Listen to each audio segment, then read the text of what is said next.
Welcome, everyone. Good evening to Tarren's. Welcome to Tarren's Adventure. Nice to see everyone here. Some people in chat already. How are you doing, Sally? What's up, sis? Still behave. Anyone else who hasn't said hi yet? Feel free to say hi in chat. We're going to start the adventure very, very soon. This is chapter 4 of Tarren's Adventures, and for anyone who's here for the first time, what you're seeing here on screen is the instructions. If you hear the question, what do? This is what you're supposed to do. You're supposed to enter a poll through using one of these 4 commands. You're using one of these 4 commands. The commands are just one letter with the exclamation mark before, so B, D, F, and P. And the meaning is book, dagger, fist, or palm. You can also use the full word if you want. It's exactly the same. Whenever I ask what do, there's going to be a poll. Each person has 1 vote. And in the end, the one that got the most votes, the option that got the most votes, is going to be a guide for me on how to act, on what you choose to do as Tarren, the hero of tonight's story. So for those of you who weren't here last week, good news. We didn't actually have an adventure last week. I started the stream, some people joined in. A couple of old friends of mine joined in all the way from New York. It was really nice to meet them and see them and talk to them again, but I had to go. Everything was broken. Our AC didn't work. I was feeling unwell. The cat was acting up. Lots of things went wrong, and after less than an hour, in which we barely got any playing going, I had to go. So, Sally, who was asking what happened last week because you missed it, good news is you didn't miss anything. You didn't miss it on nothing at all.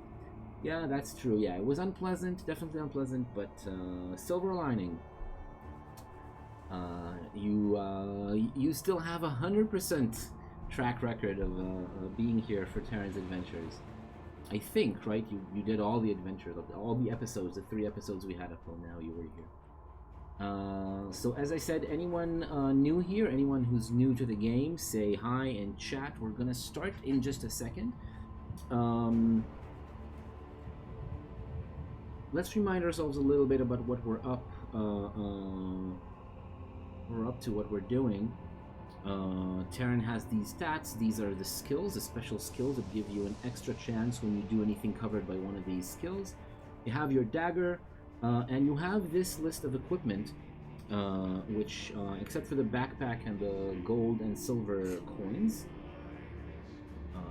still behave is promising, promising a good treatment for the new guests, new players we might have tonight. You can read through this list of equipment and see what we have. This is just a bunch of things we have on us.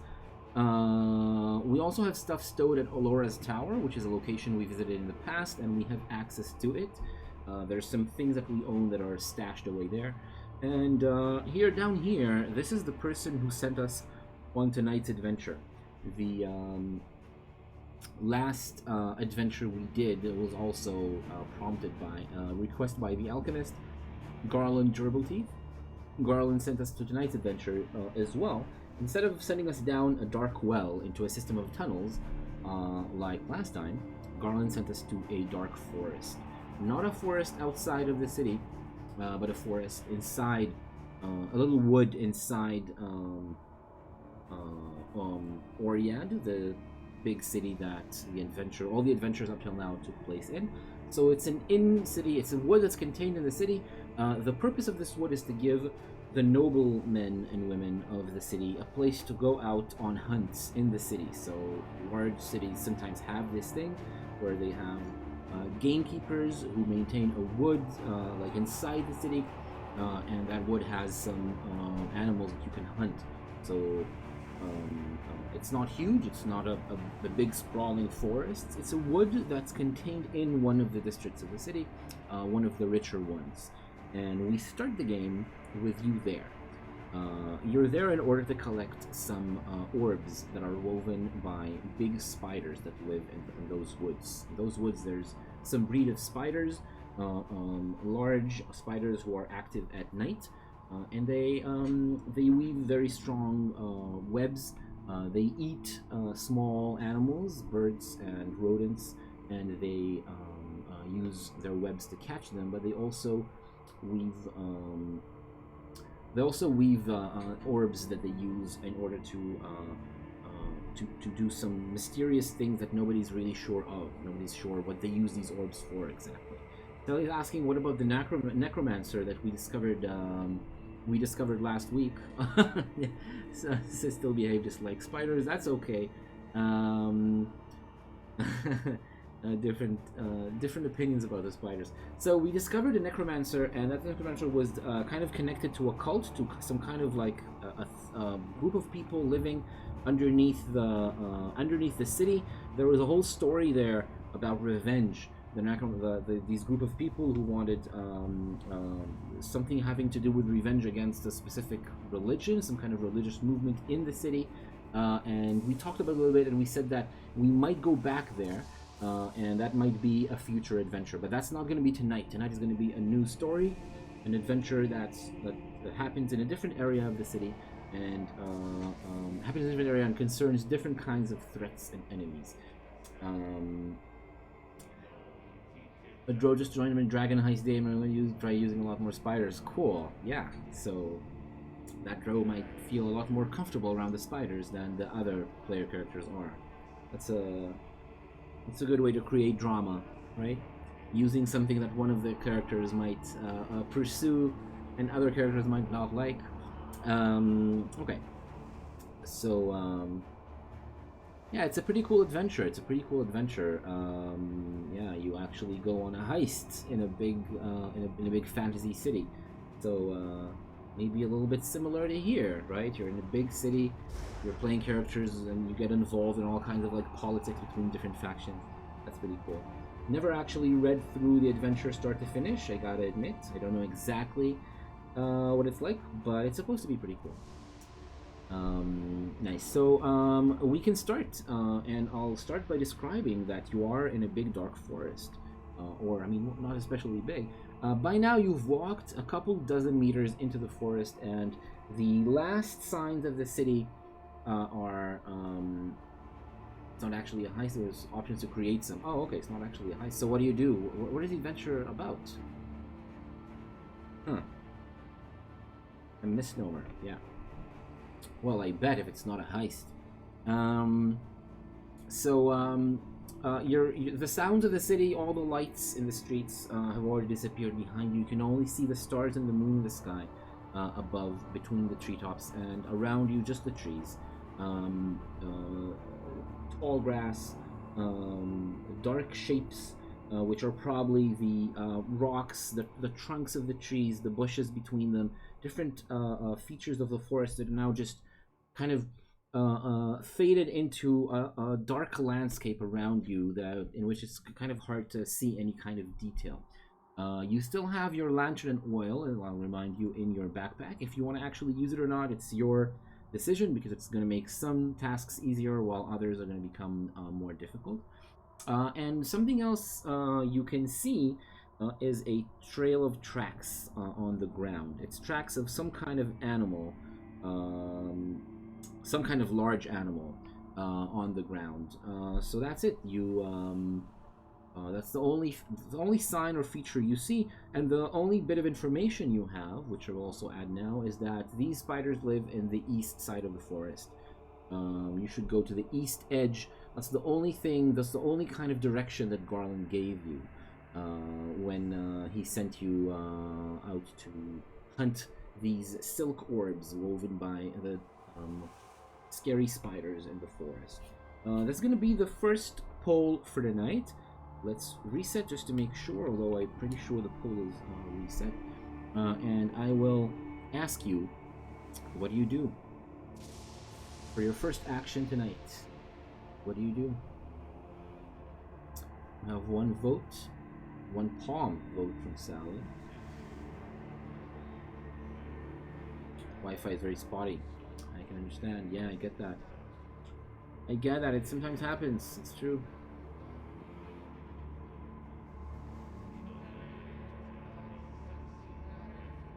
Do you have any vote, though?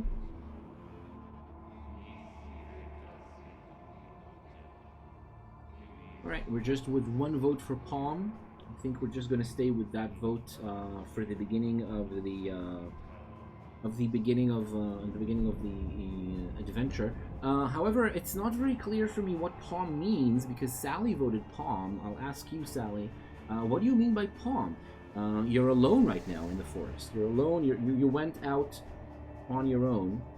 Missed half the description. Oh no. Okay. If you need to reset or something and miss a couple of minutes in order to maybe catch all the rest.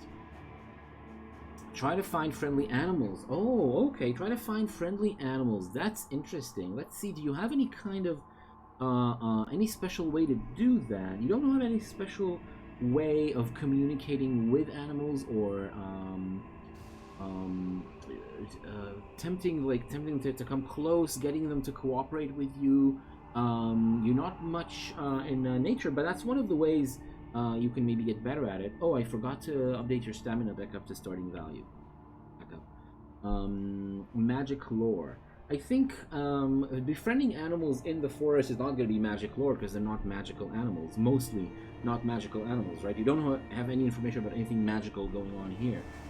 I think befriending animals means maybe taking out a bit of food from your backpack and trying to lure an animal to come closer and maybe investigate using like this way. So that's what you do. You take some food out of your backpack, some dried bits of nuts and fruit, which is some kind of like trail mix that you have in your backpack in a little bag, and you put it on the ground and you wait a little bit and you try to see if some animal comes closer. You really, because you don't have any kind of skill there, and it really is something you're just like blindly doing and hoping to get lucky. I'm gonna roll luck to do that instead of your skill. I'm gonna roll luck for that because that just depends on something that happens that you have very little control over, really. And let's see that when you roll luck. You roll 2d6, and you rolled a 7. You rolled a 7, which is definitely good. You need to roll 11 or below, so it's almost certainly a success. Your luck goes down to 10, as it always does when you test for luck, and you get lucky. Getting lucky means that a small shape materializes from one of the bushes, and it crawls from underneath the vines and the leaves, and it waits a little bit at the edge, just at the edge of the darkness, and it starts coming closer. Padding closer on the grass. When it comes closer to you, you see that it's a small fox. A fox that is it's smaller than most foxes that live in this wood. The foxes here are usually the target of hunts. People go fox hunting, so they're used to people being quite hostile to them. But this one, for some reason, decided to come close, be friendly, and try to test its luck, just like you tested your luck, and seeing if it can get some of that food that it's seeing. And it comes closer. You let it come closer. You don't do any. You stay still, not to startle it with any sharp movement or motion. And it comes close and it starts eating on the fruit and the nuts. What do you do now? Let's ask again. Reset the poll. And yeah, a new poll. Please tell me, what do you do in this kind of situation?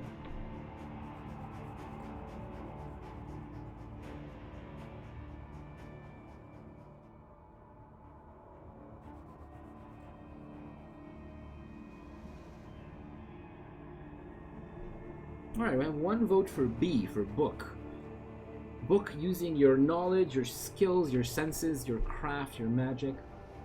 Hey buddy, nice to meet you. Want to tell me something about these words? P, palm count. Cool. One vote for B, one vote for P. I'm going to try... so using B is using your skills, your knowledge skills, or using your magic. Is there any... let's tally the votes, reset the poll. We have one for B, one for P. I'm the tiebreaker, so I'm going to choose one of these two. Among the cantrips that you have, Hear, Hold, Noise, and Slip, that you can see here in the list, none of them have to do especially with It has to do especially with animals or with nature, communicating with nature or gaining any kind of information. You do have awareness though. Maybe you can use your awareness or maybe your Oriad lore. Perhaps. I don't know. I don't think Oriad lore is actually relevant here. No, so I think I'm gonna choose Palm again. I'm gonna choose Palm. You speak friendly, some friendly words to the fox. The fox comes closer and sniffs a little bit, sniffs the air, smells, tries to see if it smells anything dangerous on you. Let's roll skill this time. You're trying to be non-threatening to the fox. You're trying to calm it down, to get it to maybe come closer to you. And let's see what happens. You roll a 5, which is excellent. You're rolling your skill blind here. Just 6. You need to roll a 6 or below, and you rolled a 5, which is great. You don't have any special skill to improve your chances, but you didn't need it. 5 is good, and that means that the fox stays. The fox actually comes closer and stays next to you, actually burying its nose, trying to bury its nose in little folds of your clothes, your pants and your shirt, trying to sniff if there's any more tasty food in it. You take some more food out of your pack and you hand the fox some more of that food. Some of it actually has dried bits of meat in it, like dried meat that's preserved to last a long time. You have some of that on you, and the fox gobbles it up. It eats the meat. It enjoys little bites of meat that you gave it, and it stays around. However, that fox is not going to help you a lot because you don't actually have ways to track or to communicate with animals in any way more than any normal street urchin in Oriad does. So you quickly realize that this is maybe something that's very cute and very has a calming effect on you, makes you feel nice and like you did something very nice. And yeah, you can take him with you. You can definitely take him with you. He'll probably follow you for a while in these woods. But it's not gonna be a big help right now to find that target, that thing that you're looking for. Well, where the spiders are, where the spiders live, or where you can find them. And multiclass into Ranger later. Yeah, there's a lot of plans, Sally. You have a lot of plans of multiclassing into different things. Ranger could definitely be one of them. Yes. All right, cool. So you have a little fox following you. As of yet, nothing special about that fox. Not even name. I will ask you once again. What do you do? Let's have another poll. Go ahead.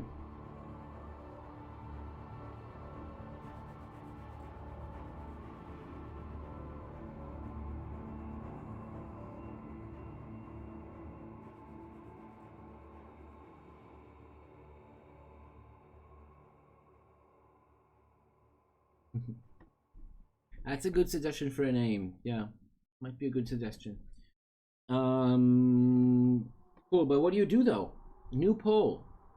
Let me know what you're voting for. What is going to be your next action?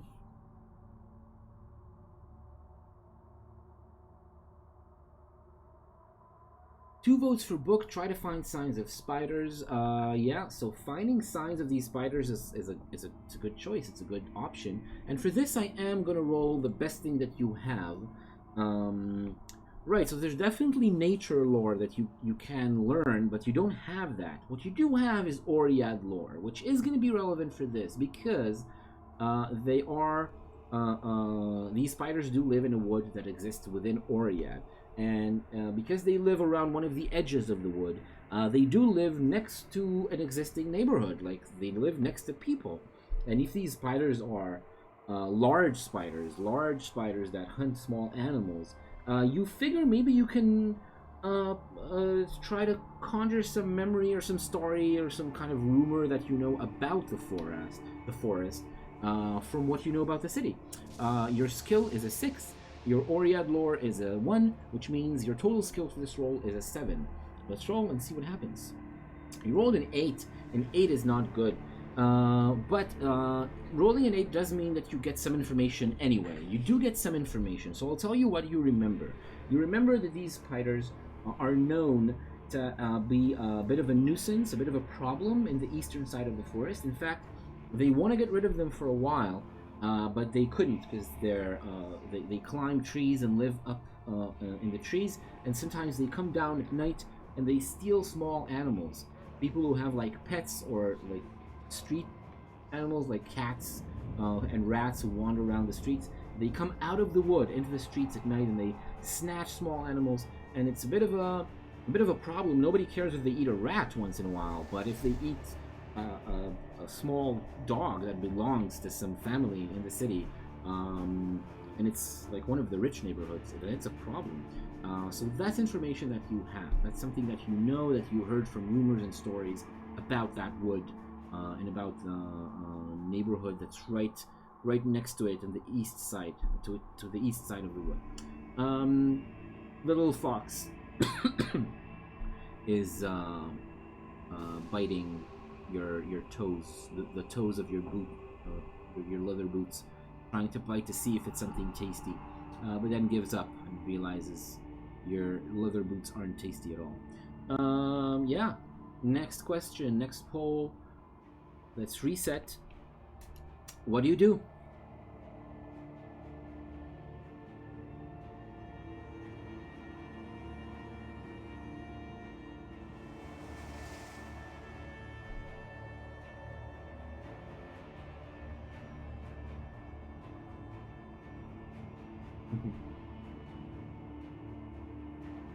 I do admit I put you in a position where you just need to somehow realize and decide what you want to do with barely any kind of information. It is a point where you will need to explore to try to gather information in some way, starting out with having very little information. Dagger, 2 votes for Dagger. Let's reset the poll. Tally the votes. Yeah, so basically do an imitation of a ranger, even though you don't have any special skill for that. You do know how to walk quietly. In fact, it's one of the things you're best at. Your sneaking is 2, which means that with your skill, you have a total skill in sneaking of 8. That's pretty good. So let's roll the dice and see how well you sneak. When you walk east, you rolled a 7. That's great. That's an 8 or lower, which is what you needed. And you start sneaking to the east. Your new pet, your new friend, is walking behind you. It's actually making a little bit more noise than you are, because you're so quiet. You're very good at sneaking, even in natural surroundings, not in the street or in a building as you're usually used to. You're still very, very quiet. You're very good at it. That fox is not as good as you are, which means it might draw some attention that maybe you... foxes are also very sneaky. I mean, they should. They're predators. Yeah, they should be able to move quietly, right. That one is maybe not that careful right now. Or maybe it's too young. It is a young fox. It is small, not completely grown up yet. So it's unclear if this fox can be much more quiet and just chooses not to be right now, or if that is the sneakiest it ever gets. So yeah, you walk east.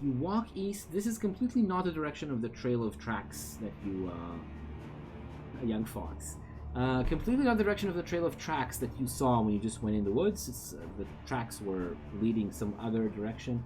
You just walk straight to the east, yeah,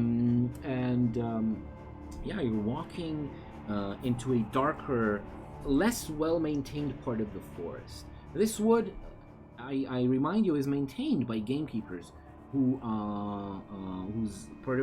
job is to make this forest welcoming for people who want to just enjoy it, that just take a walk in the middle of the day, or to go out on a hunting trip and hunt some animals. So there's not much difficulty walking through most of this wood, but you're going to the east of the eastern edge of it, which is the only part which is not as well maintained as all the rest, for whatever reason. And you walk into a bit of a wilder area where the trees are the undergrowth and the roots of the trees make it a little bit harder to walk through the wood. It's the middle of the night. The fox is padding behind you underneath all the growth that you need to somehow bypass or walk through without making a lot of noise. The fox is just walking underneath the bushes and the roots super easily for spider reasons. It's a good guess. It seems like a reasonable guess. You see a large shape. Something is moving there and making a little bit of noise ahead of you.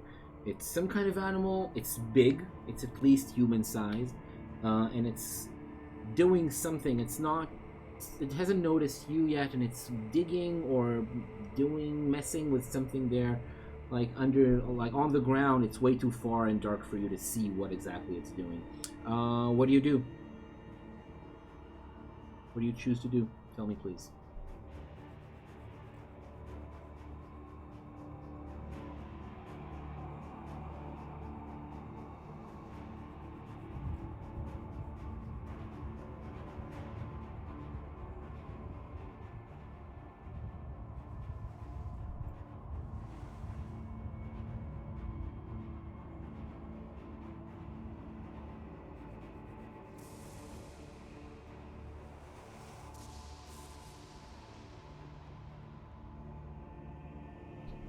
Alright, 2 votes for Dagger.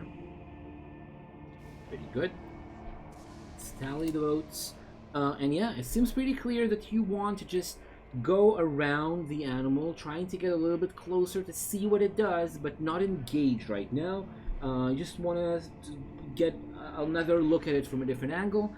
This animal is in a dark part of the wood where no light escapes from between the trees to hit the ground. So it's like it's in a very dark patch. It's barely possible to even see anything.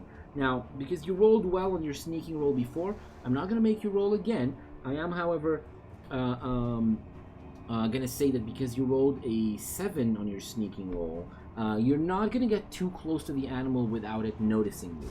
It's most of these animals in the woods, they have better sense of smell and hearing than us humans. So for you, what might seem very quiet, the animal is going to pick it up once you're too close. So you don't really allow yourself to get too close to the animal. However, you manage to go in like a quarter circle around it to get a look from a different angle. And from where you are now, you can see that it is a big animal. It's bigger than a human, and it is hunched, and it's covered in fur. It's very furry, and with its front legs, its front paws, it's digging and bashing something that's on the ground. There's also loud sound of panting. It's panting hard while it's digging or tearing through something on the ground with its front paws. New poll, what do you do? Tell me, please.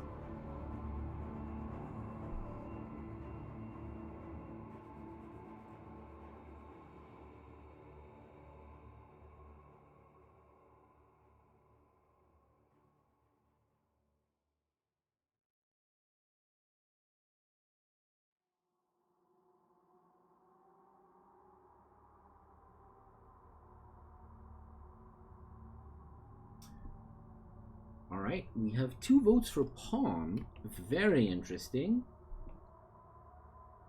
The fox is hiding behind you. Yeah, the fox doesn't especially want to get closer to a big animal, right? You know, small animals don't want to intentionally get closer to bigger animals usually in the wood.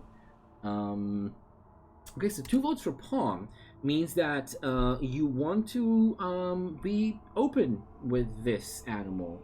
You want to just to not sneak up on it or be aggressive or any kind of anything like that. You walk forward, even though you know that once you walk too close at some point, the animal is going to hear you,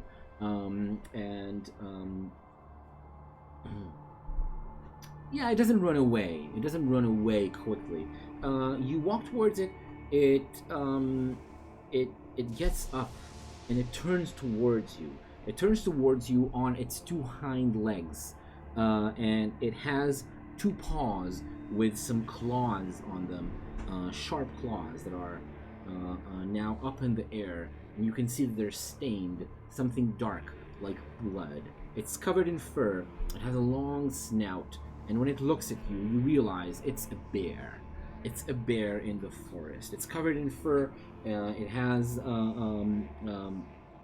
short, pointy ears. It has a big muscular body, and it looks at you, kind of wondering what to do. You didn't exactly sneak up on it, but now you're a little bit too close for its liking.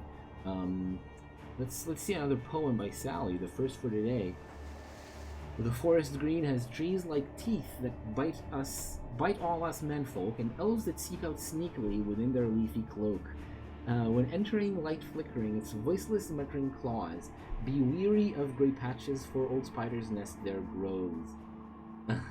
Beware the patches where no sound is uttered, mouse or hawk, or spindly legs will grab you, drown their net with blood like chalk. The forest is a danger to all of us manfolk, for it is wide and it is wise, and skilled in sudden strokes. Perfect! It's an amazing poem. Some of your best work, Sally, I think. Very, very nice. Draw.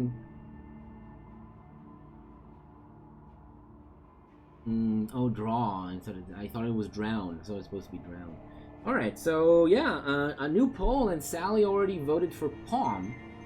But yeah, both of you kind of want to move away slowly, which makes sense. Sally, Sissel, we have, if you want to make it into an actual vote, you go right ahead, but that's, you did convey your intention pretty clearly.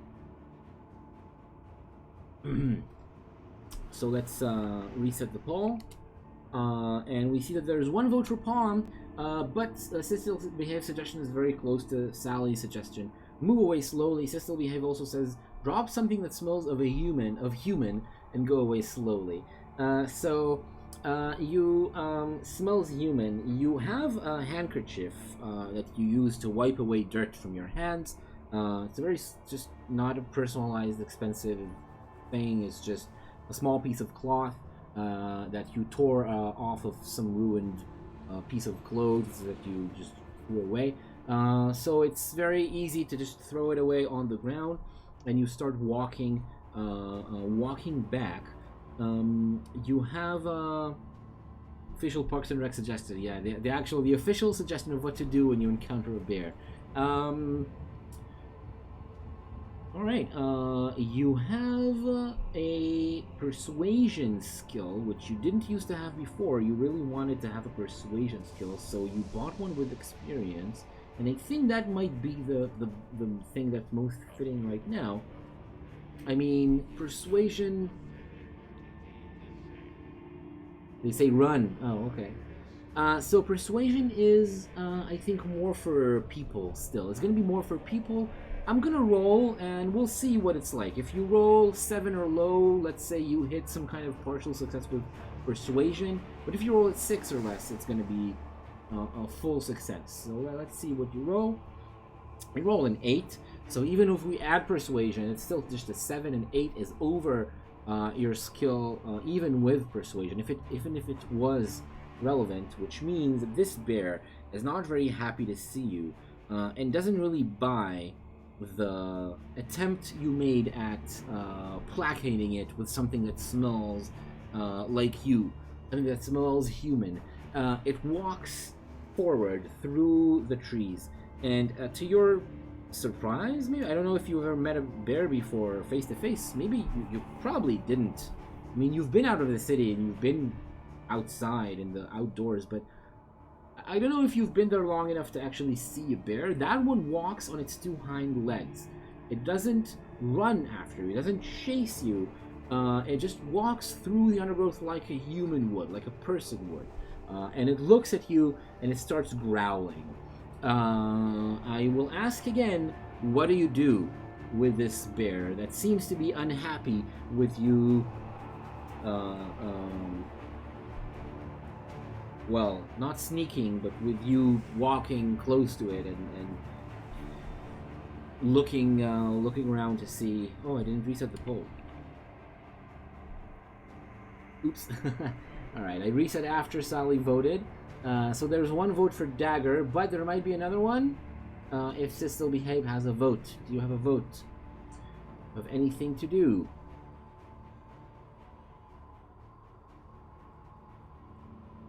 One vote dagger. Am I gonna call it? Another vote for dagger. Okay, cool. So I'll reset anyway. So now, yeah, we have 2 votes for dagger, even though I reset in the middle of the poll. We know that you two voted for the same thing, so we're gonna take the dagger option. The dagger option means trying to disappear, to slip away. I think that the suggestion to climb a tree could be good. You then are reminded that there's a little fox next to your feet on the ground that is going to be left behind if you just climb the tree like that. So you lift the fox up. It's small enough that it can fit. It doesn't really fit in your palm. It's not tiny, right? But you can lift it with one hand, and you put the fox on your shoulder.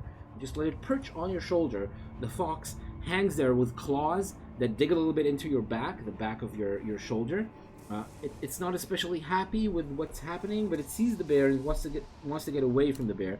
So when you jump up and start climbing up, then yeah, the fox stays on you, and you have 1 skill in climb and 6 total skill in general. And you rolled an 8 again. Jeez, this is again a non-success, a failure, and the bear reaches you while you're still hanging on one of the low limbs. You're still hanging up, you're trying to pull yourself up, you're not strong enough to do that very quickly. You would definitely be able to climb this tree pretty easily if you had a few minutes to do so. But when you're in a hurry, you're trying to pull yourself up like a chin-up, and the bear just reaches you. Not only did I not declare a new poll, also hold doesn't work with living things. Hold only is on inanimate objects. It sticks inanimate objects together, so it won't work on the bear. I'm gonna reset the poll so we can start a new poll. The bear, but before you get to do anything, the bear reaches you and it swats you away. I will add one more piece of description. You see something in the bear's eyes. The bear is more intelligent than just a bear. There's some kind of intention there. There's some kind of look that's focused in a way that you don't really expect to see on an animal. But it's still, whatever the meaning of that look exactly is, the bear is still angry enough to swat you with its paw, which is, again, as I said, filled with ends with a bunch of bloody claws. It was just killing or devouring something back there, and it swats you with its paw. Let's see how much damage it does. How much damage does a bear do? It's a D3 damage. A D3, and it's 3 points of damage. You take 3 points of damage from a big hit and claws that leave some gashes on your chest, and you fly back. You fall down on the ground on your back. And now another poll, where I'm looking for your answer to the question, what do you do? This is going to be a new poll. Make suggestions and make your vote. On a roll, a bad roll. Even a bad roll is a roll.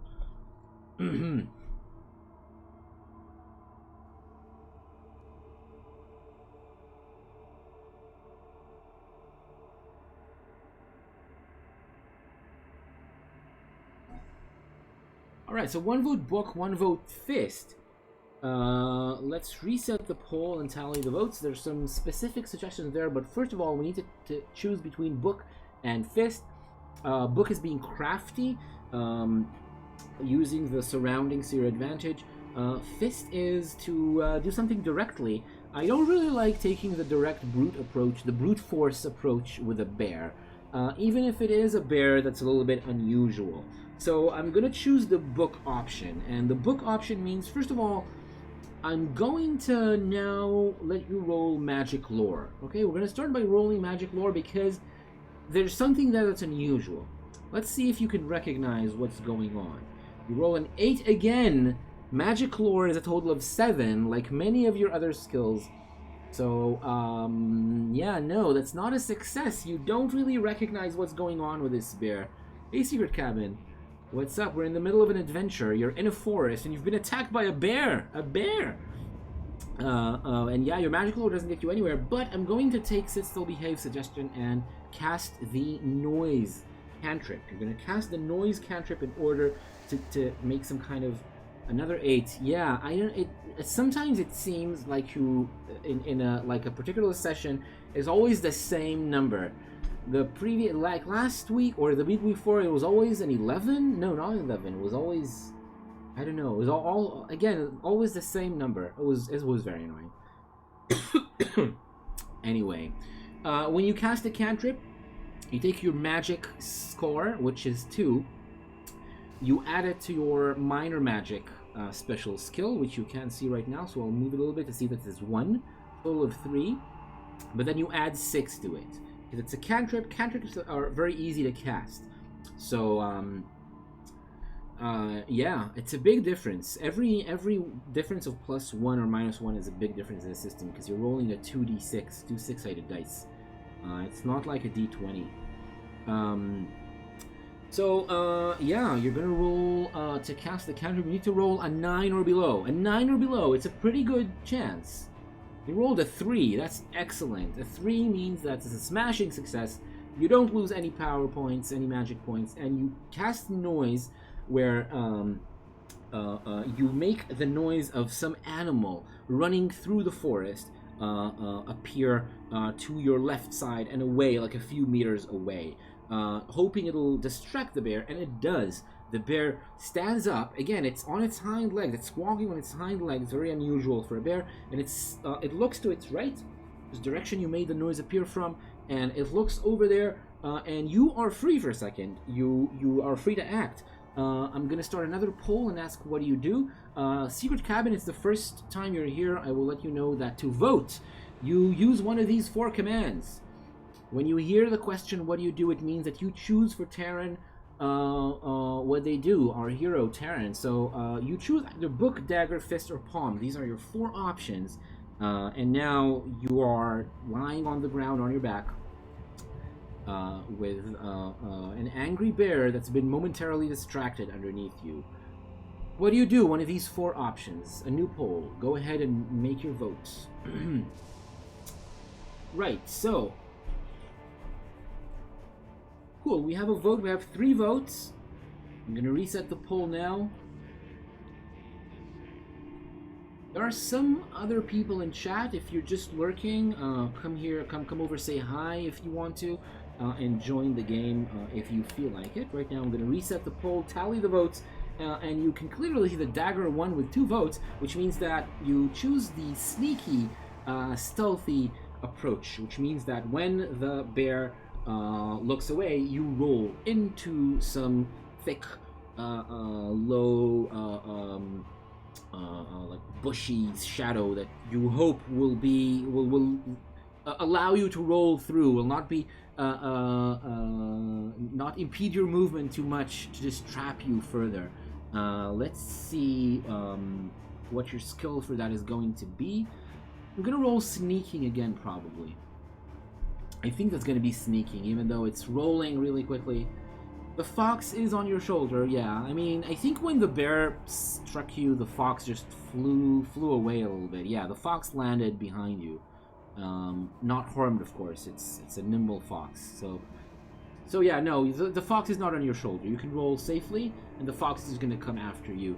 So yeah, you look to your right, you see something that seems like it might protect you or allow you to hide underneath it, and yeah, you can roll sneaking, which is good because it's 2. You need to roll an 8 or below. You rolled a 2. Okay, a 2 in this system, you roll a double 1, a 2 is like the best roll, it's the best result, and unlike all other rolls, this actually has a special significance, a special meaning, which is like a critical hit in Dungeons and Dragons. When you roll a 20 on a 20-sided die, or in Macchiato Monsters, when we roll low, you want to roll low there, so 1 is a critical success. So you got a critical success. A double 1 means that you roll, the bear doesn't see anything, doesn't smell anything coming towards it, trying to surprise it from behind, or any animal that it might want to hunt over you. And when it brings its, it looks back down, brings its gaze down on where you were, it just sees an empty patch of ground. You've already rolled and crawled underneath a bush to get to the other side of a patch of bushes and trees that are completely hiding you from that tree. The bear looks around, and so the bear looks around. Again, it's a very human gesture. It looks to the right and to the left, just like a human would, like a person would. It's a very weird look. It's a very weird look on a bear. It's standing upright, but then it turns around and walks back to whatever it was eating when you interrupted it. The bear is gone. You touch your chest, recoil a little bit because it's painful, but the wound doesn't seem to be deep as to require immediate care. There's some bleeding going on. Your shirt is pretty much ruined. You have to buy a new shirt, but your coat, your jacket, your cool jackets that you've been wearing for years and years, your cool leather jacket is still in one piece, and the fox emerges from underneath the bush where it was following you slowly and quietly, and again climbs on your boots, trying to stay close, to stay nearby as much as possible. Yeah.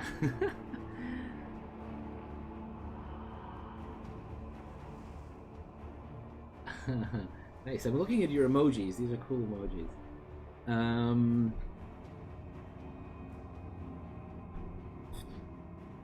Yeah. I'm sure there's a whole story about the jacket, how you want it in a game. Yeah. All right. So that's it. You're safe for now. You can see the bear as a dark shadow quickly disappearing into the shadows of the forest. Whatever was weird about it, whatever was unusual about this bear, you will never know, or at least not right now, unless you want to go back and research what happened, which you may. And let's do another poll. What do you do? I will ask again. And you will tell me, yeah, what kind of approach do you want to try to find the spiders? Secret cabin, I'll fill you in that you're after a bunch of spiders who weave special orbs of their silk. You need to find a few of these orbs for an alchemist friend of yours who sent you into this wood to find these spiders. Alright, so... Alright, Still Behave wants to go back to the sneaky approach and votes Dagger. Another vote for Dagger by Sally. That's 2 votes for Dagger already. Secret Cabin, do you have any kind of vote? P. Palm, which is the open and honest approach. Alright, so the winner is Dagger with 2 votes. You still want to sneak? Sneaking was mostly successful. Mostly led you to good results up till now. So that's what you're going to utilize going forward. Look for quiet areas where animals do not follow. Yeah, you seem very sneaky. That's right. Yeah, you've missed a lot of rolls today, but the sneaking ones were generally successful. Unlike Triss, you do know how to sneak. All right. Sneaky and shady. Yeah, well, you are a petty thief. Cool. So let's roll sneak again, just to see generally how good you do. I'm not sure if you're gonna need a lot of sneaking where you're going, because I'm not sure exactly who is gonna be there. But you rolled an 8, which is good. You need an 8 or below for sneaking. A pretty thief. You're a pretty petty thief. And yeah, you were sneaking through the forest. Your fox is sneaking. Your new friend is sneaking behind you. Almost as quiet as you are. And then you find your first sign of the spiders. A couple of threads of silk, which once were part of a web, since abandoned, are hanging between the branches up above you and the tree trunk to your left. You see them hanging diagonally and swaying in the light breeze of the night. It's the first sign of something that it looks like spider webs, and it's big. The strands are very long, and they're noticeably thicker than regular spider silk. You know, spiders usually hang. They weave webs that are not huge in size. Should we take it and sell it later? Good idea if we win. I mean, yeah, it's gonna be a very small amount of silk though. These strands. It's just like a couple of strands that are left behind from what used to be a spider web before. If you go deeper into the territory of the spiders, there might be a lot more spider silk there, which you might be able to. Yeah, you might be able to use. So yeah, there's gonna be a new poll. Sally already has an idea. So yeah, make it a suggestion in the poll. When we find a spider is gonna stop bleeding. They stop bleeding the more you know. For real? Is that a real fact about the real world? Do you put it like a bandage? A bandage on the wound? On an open wound? That sounds false, but if you know it as a fact, I will believe you. That sounds weird. It's like a weird fact. Bandage yourself with it. I like it. Bandage. Oh, use it as a bandage on your wound. Sure. A tentative yes because I learned from a book. I mean, yeah, books have facts. It is known. Books have true facts in them. All right. So you let's make it another poll anyway. I want to make another poll for you to decide what you do now that you're in the territory where the spiders live. You're right at the edge of their territory. Please tell me what you do. So it is written. Nice.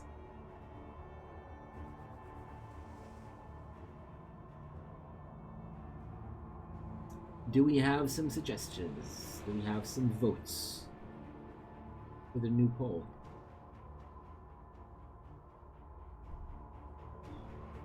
All right, so Still Behave is still wants to ride on the successful roll from before. P, a vote for Palm. Sneaking is strong with us today. And it kind of agrees that it helps. Sally was googling to see if it's actually true. Dagger. Okay, again. Secret Cabin, you're not gonna get your wishes with the P, with the P votes. I'm not even sure who you want to be open and honest with. Exactly. But anyway, we're not going to discover right now, maybe a little bit later. Right now we're still being sneaky, and you're still sneaking through the woods, you're sneaking through the forest. There's more webs, more spider webs hanging underneath and between the branches. You see some that are relatively whole, relatively complete, almost complete spider web between two branches above you. You walk and you see some strands that have stuck to one of the tree trunks. Like a web, but it's just stuck to instead of hanging, being ready for a little bird or animal or insect to fly through, it's just, it tore off and just stuck to one of the trunks. You walk and you see torn off webs and patches of silk on the ground underneath your feet. You see a lot of silk still stretched between the trees, between the branches and different trees. You actually see two trees that have completely been wrapped by a large web, and the web is stretched between the two trees. Anything walking between these two trees, even you might get stuck in that thick web. It's very big, and it seems like each strand is visible. It's thicker than usual. It's thicker than the super fine spider silk threads woven by common house spiders. And yeah, you're walking between these webs in this eerie scene around you, and at some point you start seeing clearer signs of the spiders the spider's presence when you see an animal struggling against one of these webs. It's a small bird, the kind of birds that you were told are eaten by these large spiders. The bird just flew into one of the webs and it's struggling there. You can see the web shaking when the bird is flapping its wings trying to get away. But right now there's nothing else visible on the web except for that small bird. And now I ask you again, what do you do?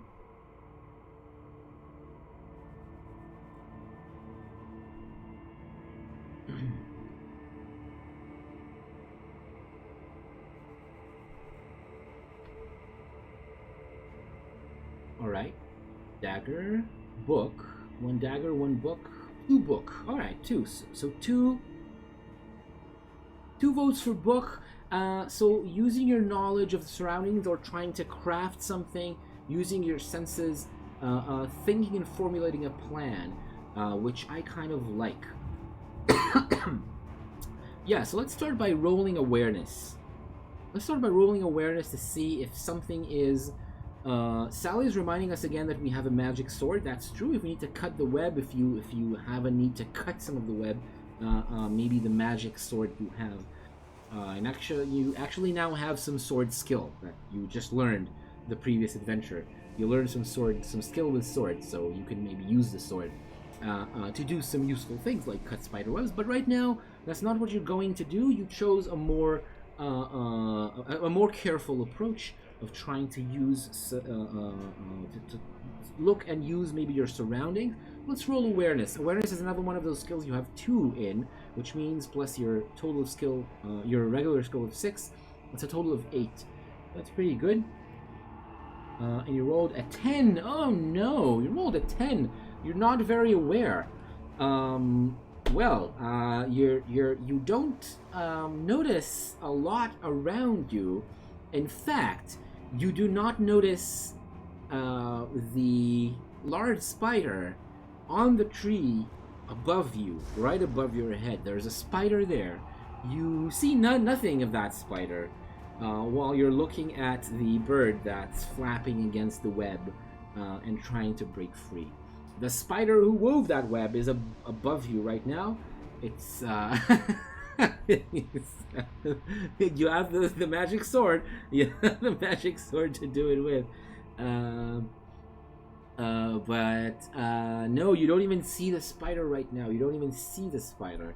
And yeah, you basically don't notice anything out of the ordinary. Feeling completely safe and like nothing bad is about to happen, I will ask you again, what do you do with that new knowledge? Oh, actually, you know what? Let's not make it into a poll yet. You had some more suggestions, some more things that you wanted to do with that vote, the book vote. Looking around, seeing maybe there's a spider around, but I think there's maybe more things you can notice. Yeah, no, never mind. It's okay. I'll reset it again because it wasn't a real poll. I think I said it mistakenly. I want to be able to give you some more information about your surroundings. Even though you missed a roll, you failed that roll, I can tell you that you see that web is connected to a larger web in the tree above. So the bird has been flying low between 2 branches and it was caught in one of these webs. It's actually within your arm's reach. You can walk over there. You're not very close right now, but you can walk over there and just reach and grab the bird if you want to. But that web is connected to a larger web that's actually between most of the branches of that tree in front of you. So it's actually one big web that's all interconnected. That's one more piece of information you have that you see in front of you. So that's something that I will let you know with that roll that you just rolled. So now this is a new poll, and now you will tell me what you want to do.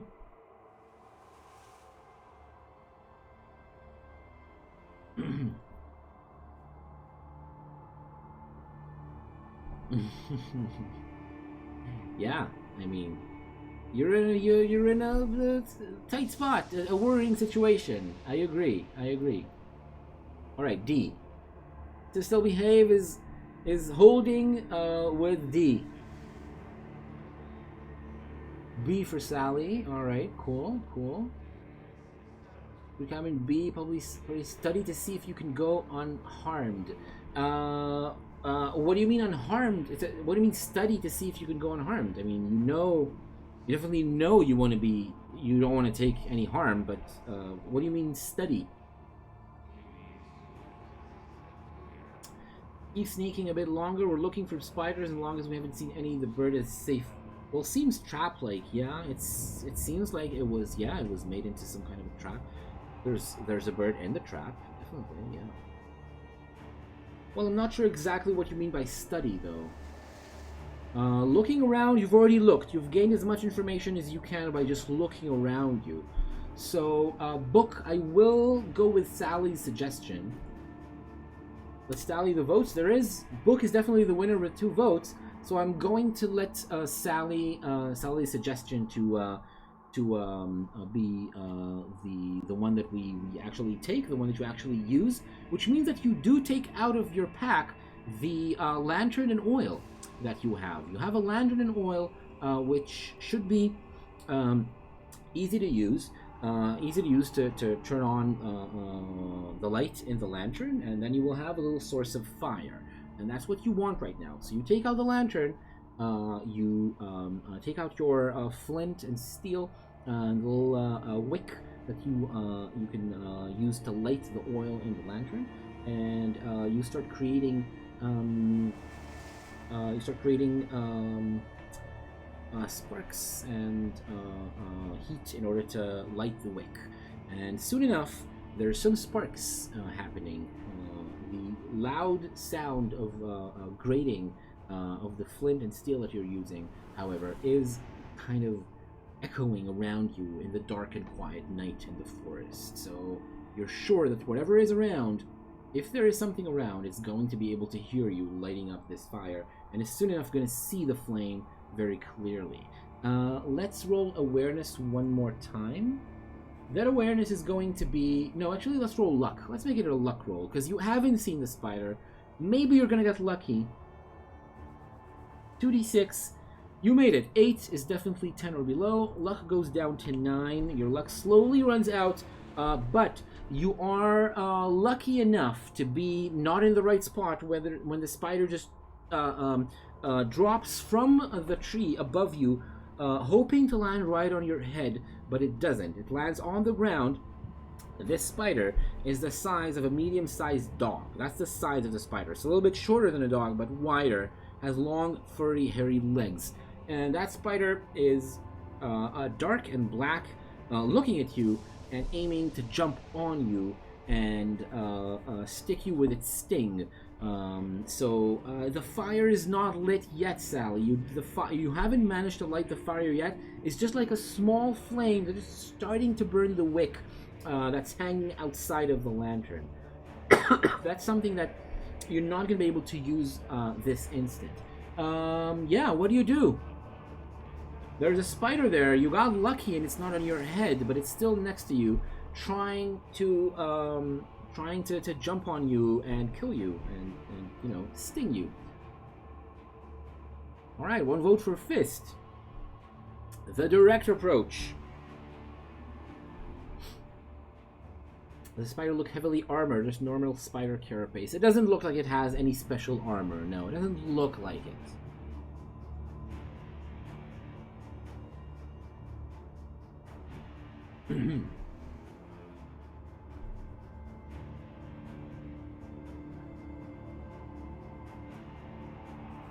Alright, ladies and gentlemen, what are your suggestions going to be? Is huge, I guess his carapace is strong. I mean, it's probably proportionally thicker and stronger than a normal spider, but yeah. Well, Sneak is maybe book to use some of the oil to cause it to slip and tumble to give it some breathing room. Okay, clever suggestion, but when we tally the votes, it definitely fits a B. Your idea definitely fits the book approach, but Sally and Sit Still Behave want to stab the spider with a sword. So that's what you do. You draw your sword, and for the first time you use it to actually try to stab something. Your sword skill is a 1, your skill is a 6, it's a 7, but now it's a combat roll.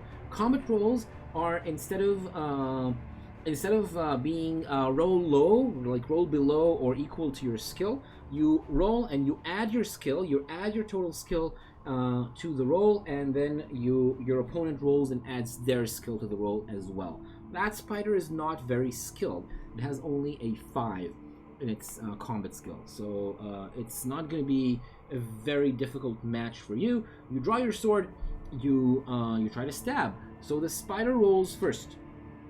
The spider rolls first because it's the enemy, and we learned through lots of sorrow, lots of blood spilled until we learned that we let the enemies roll first in this game. So let's do that. Spider rolled a 3. That's excellent. 3 plus a 5. It means that Spider has a total of 8, and you roll an 8 plus your 7. Total of 7. It's a 15. So you definitely won this one. Let's roll the damage for the sword. So now a long sword.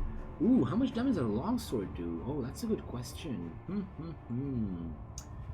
I actually don't have that. Nope, not right in here. So I'm gonna have to open the book and see how much swords do. How much damage an actual sword does. It's not a 1d2. A trip? Oh, a trip spell. Yeah, we have a trip spell. Yes. A trip, cantrip. A trip. You can trip. Shit, that was terrible. I'm so sorry. Final Fantasy. Oh god, I'm opening the book. I'm checking to see how much damage does the sword do.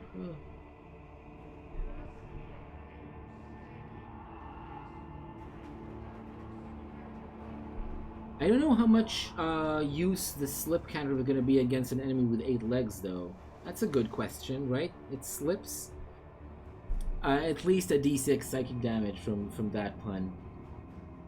At least.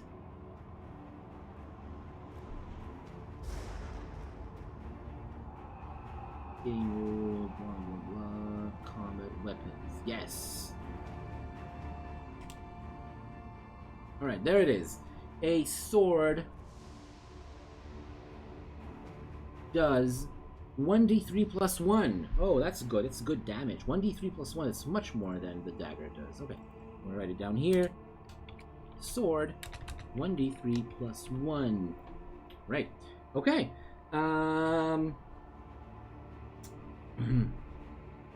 Like the oil, we have a cantrip for that. I mean, more legs, more probably it can be more effective. It depends on what it makes, whether it makes one leg slip or half of the legs. Half of the enemy's legs slip. That means that 4 out of the 8. What the hell is a D3? Well, that's a good question. A D3 is this. This is a D3. You rolled a D3, you rolled a 2 in the D3. It's 1 to 3, that's D3. And you add a 1, that's 3 damage. 3 damage is more than a dagger could ever hope to roll. So that's pretty good. So you did a 3 damage is like a good stab. You stab and you cut away a couple of the legs off the spider. The spider falls down on the ground. Oh, that's completely legal, honey. That's completely legal. It's if you want to try this at home, kids, you can just roll a d6 and divide by 2, or buy cool dice that have 1, 2, 3 twice around them. You know the Zochi dice. I don't know the name, but the dice you're supposed to use with DCC, Dungeon Crawl Classics. So Dungeon Crawl Classics, when you play them, you can play this game. You're supposed to have a D3, a D5, D7, D14, D16. There's all kinds of weird dice that aren't part of the normal 6 dice. Oh yeah, Fate dice are definitely just 1D3. Yeah, Fate dice that's exactly 1D3. You could just treat them as 0, 1, and 2, or 1, 2, 3. Just the side. Yeah, definitely. But actually there's dice with funky sides, like 5 or 7 sides. I have some around the house, but I don't think I'm gonna. I don't think I'm gonna bring them right now and start a party of looking at weird dice. Maybe some other time. So we have a good bit of damage. You dealt that spider a heavy wound, a serious wound. But the spider keeps fighting. So let's have another combat round. Spider still tries to stick you with its sting, and it looks like it's like a serious sting. It's like it's a long and sharp sting, right at the belly, emerging out of the belly of the spider from the backside, and it seems to be a serious sting that's gonna probably do something nasty if it gets to you. Let's roll again for the spider. Spider rolls a 10. Oh no! Rolled a 10 plus 5. That's a 15. You can still beat that. You can definitely beat that if you roll a 3. Oh well, no, that's not enough. You rolled a total of 10, and the spider rolled a total of 15. So the spider got you this time. So the damage it does is not a lot. Damage is just 1d2. But it doesn't just damage you for 2 points of stamina, bringing you down to a total of 7. It also racks your body with pain.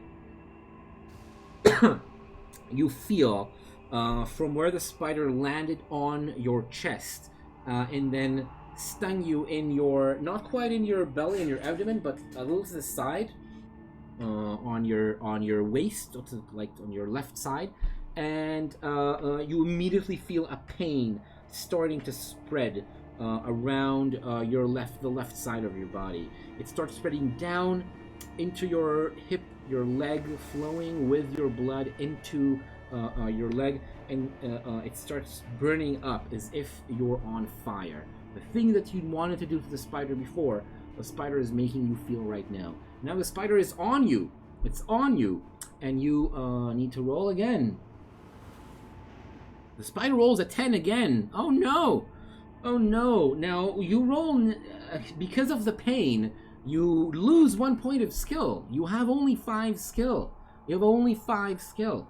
And that means that you roll a 5 plus 1 for your soul. You only roll at 6. You definitely can. Let's finish that one combat round before, though. You rolled a 9. Oh god, you rolled a 9. That's a tie. That's a tie. A 9 plus your 6 is 15. 10 plus 5 is a 15. That's a tie for this round. Okay, so you're a bit of a tight spot. You're in a bit of a tight spot. So now I'm going to have to ask you again what you do. Do you want to change your strategy and not just stab wildly at the spider as its venom is slowly spreading through your body, making you feel like pain? The pain is getting more and more and is about to overtake you. So tell me what you do. Let's do another poll.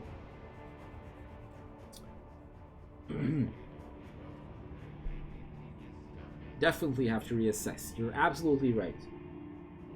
Slip spell. Okay, cool. So that I'm interpreting that as a book, a book vote. Yeah, use your magic is usually book. Yeah. Okay. 2 votes for book, 3 votes for book. Cool. Cool. That was very clear. Very clear that that's what you want to do. Let's reset and tally the votes. You have 3 votes for book, which means that now we are. We're using the magic.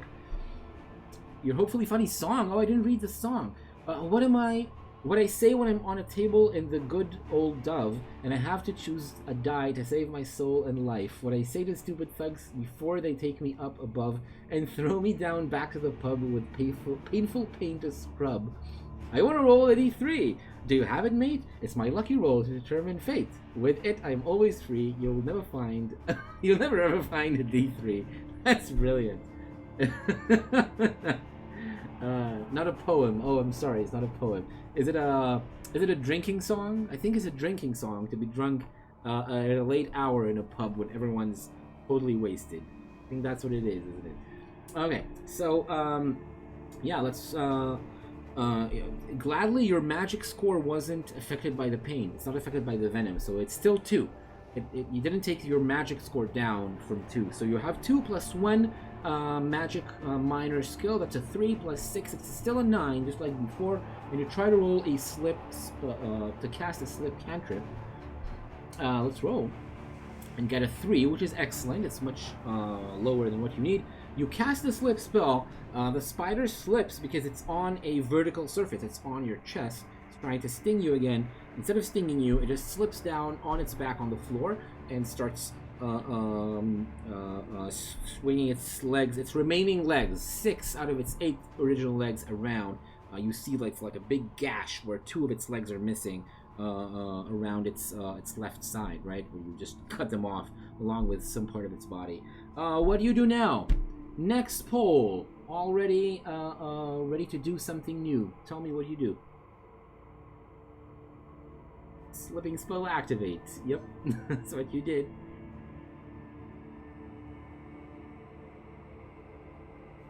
It probably sounds something like a, you know, like the whistle, the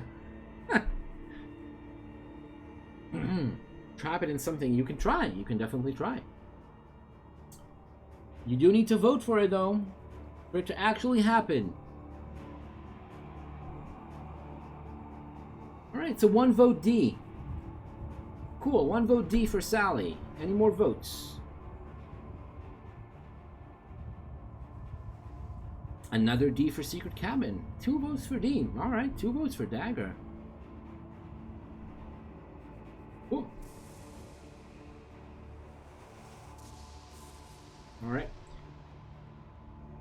I am tallying the votes. We have 2 votes for Dagger, and that's it. So that means that Dagger wins, and you just slip away. You just slip away from the fight. You've had enough, and you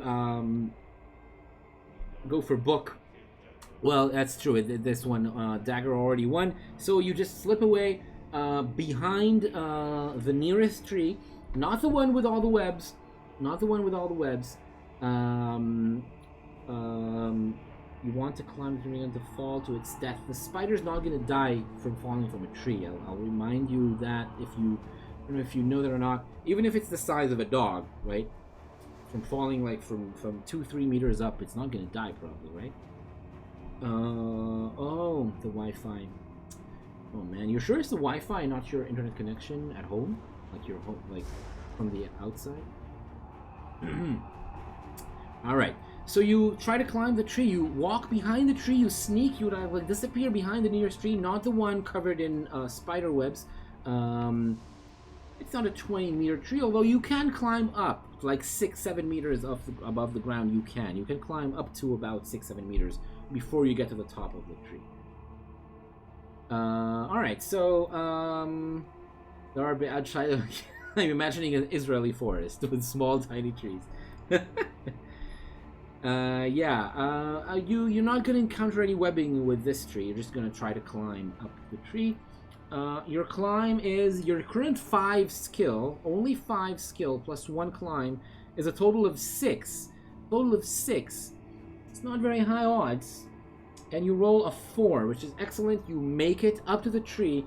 You feel the venom coursing through your veins. You feel the pain on all of your extremities by now. All of your extremities. You're completely burning up your toes. The ends of your fingers feel like they're constantly being dipped in boiling water or flames or something that just covers them in non-stop pain. But it doesn't get any worse. At least that, right? It doesn't get any worse right now. Okay, so now you're on top of the tree. The spider is nowhere to be seen. You really didn't pay attention to where the spider was, so you don't know really where the spider is. It was very wounded. It was very heavily wounded. So now, you already have a suggestion for the next thing, and there seems to be agreement across the board. I'm going to take it as the next decision. Vote for Book. Let's tally these votes. All 3 of you are in agreement. Think of a solution with Oread lore. Let's think of a solution with Oread lore.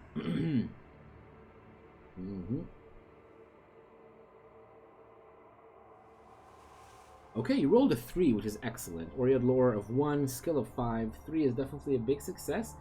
You look around you. You look around you and you notice that the ground starts climbing up in one direction.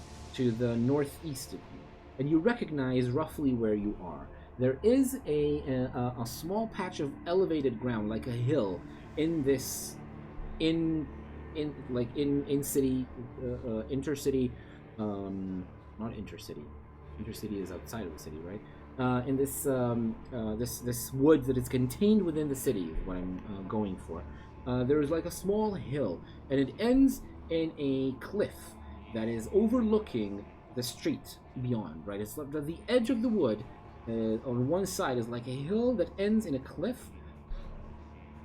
Yeah, right. That's not what I meant exactly. I went in the city. It's in the city, and you're looking at the foot of this hill, and the top of the hill is where the spiders are known to come down from. So wherever, if there's like a nest of these spiders somewhere close, it must be on top of this hill that you're right on the edge of. You're right underneath the hill, so you know exactly what direction you need to go to get to the deepest part of the nest. I might have meant that. I'm not sure. So now I will ask you again. What do you do? Move between the trees. That's, I mean, the forest is quite thick in this area. It might be possible, yeah. Might be possible.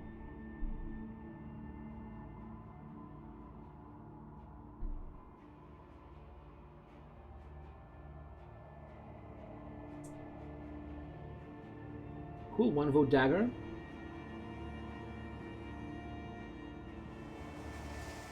Is it night? Are they in the trees, or have they come down to feed? I mean, it is night. If they're in the trees or not is a good question. It is a good question. Look for the mother nest and burn it.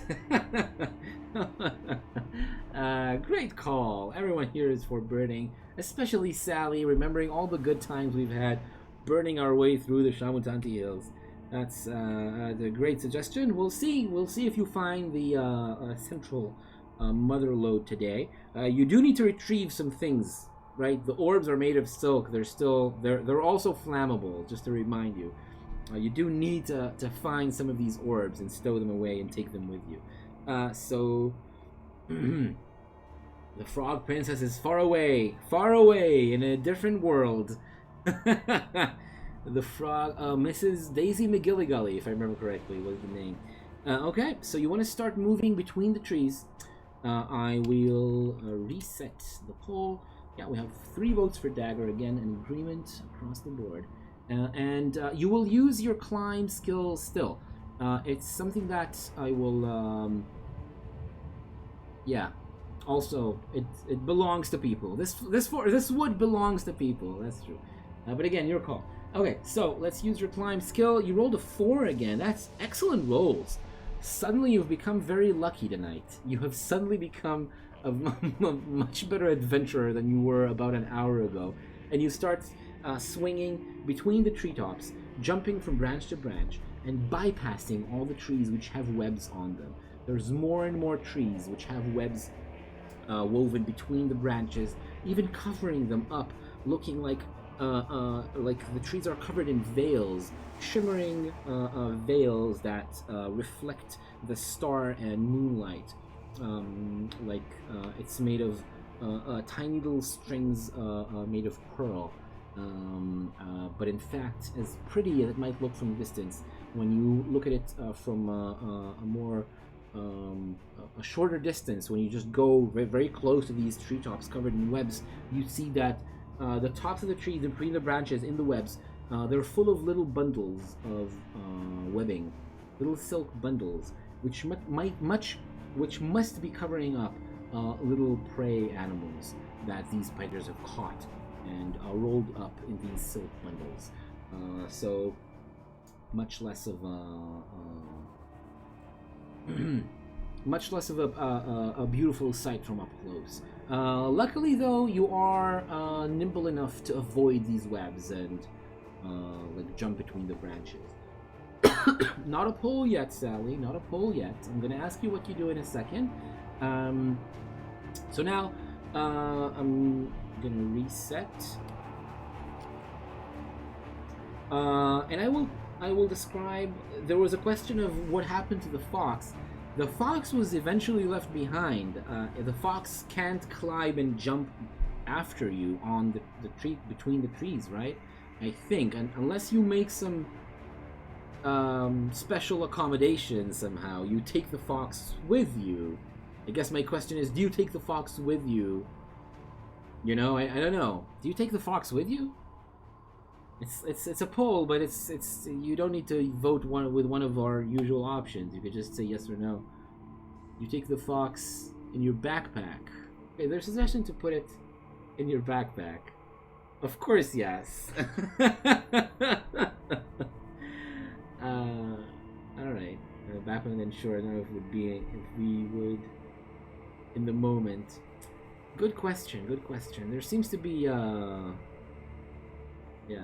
All right, so you seem to want to take the fox with you. Let's have the fox in your backpack. Well, before you climb the tree real quick to get away from the poisonous, the venomous spider, you took the fox and put the fox safely in your backpack, leaving the top open.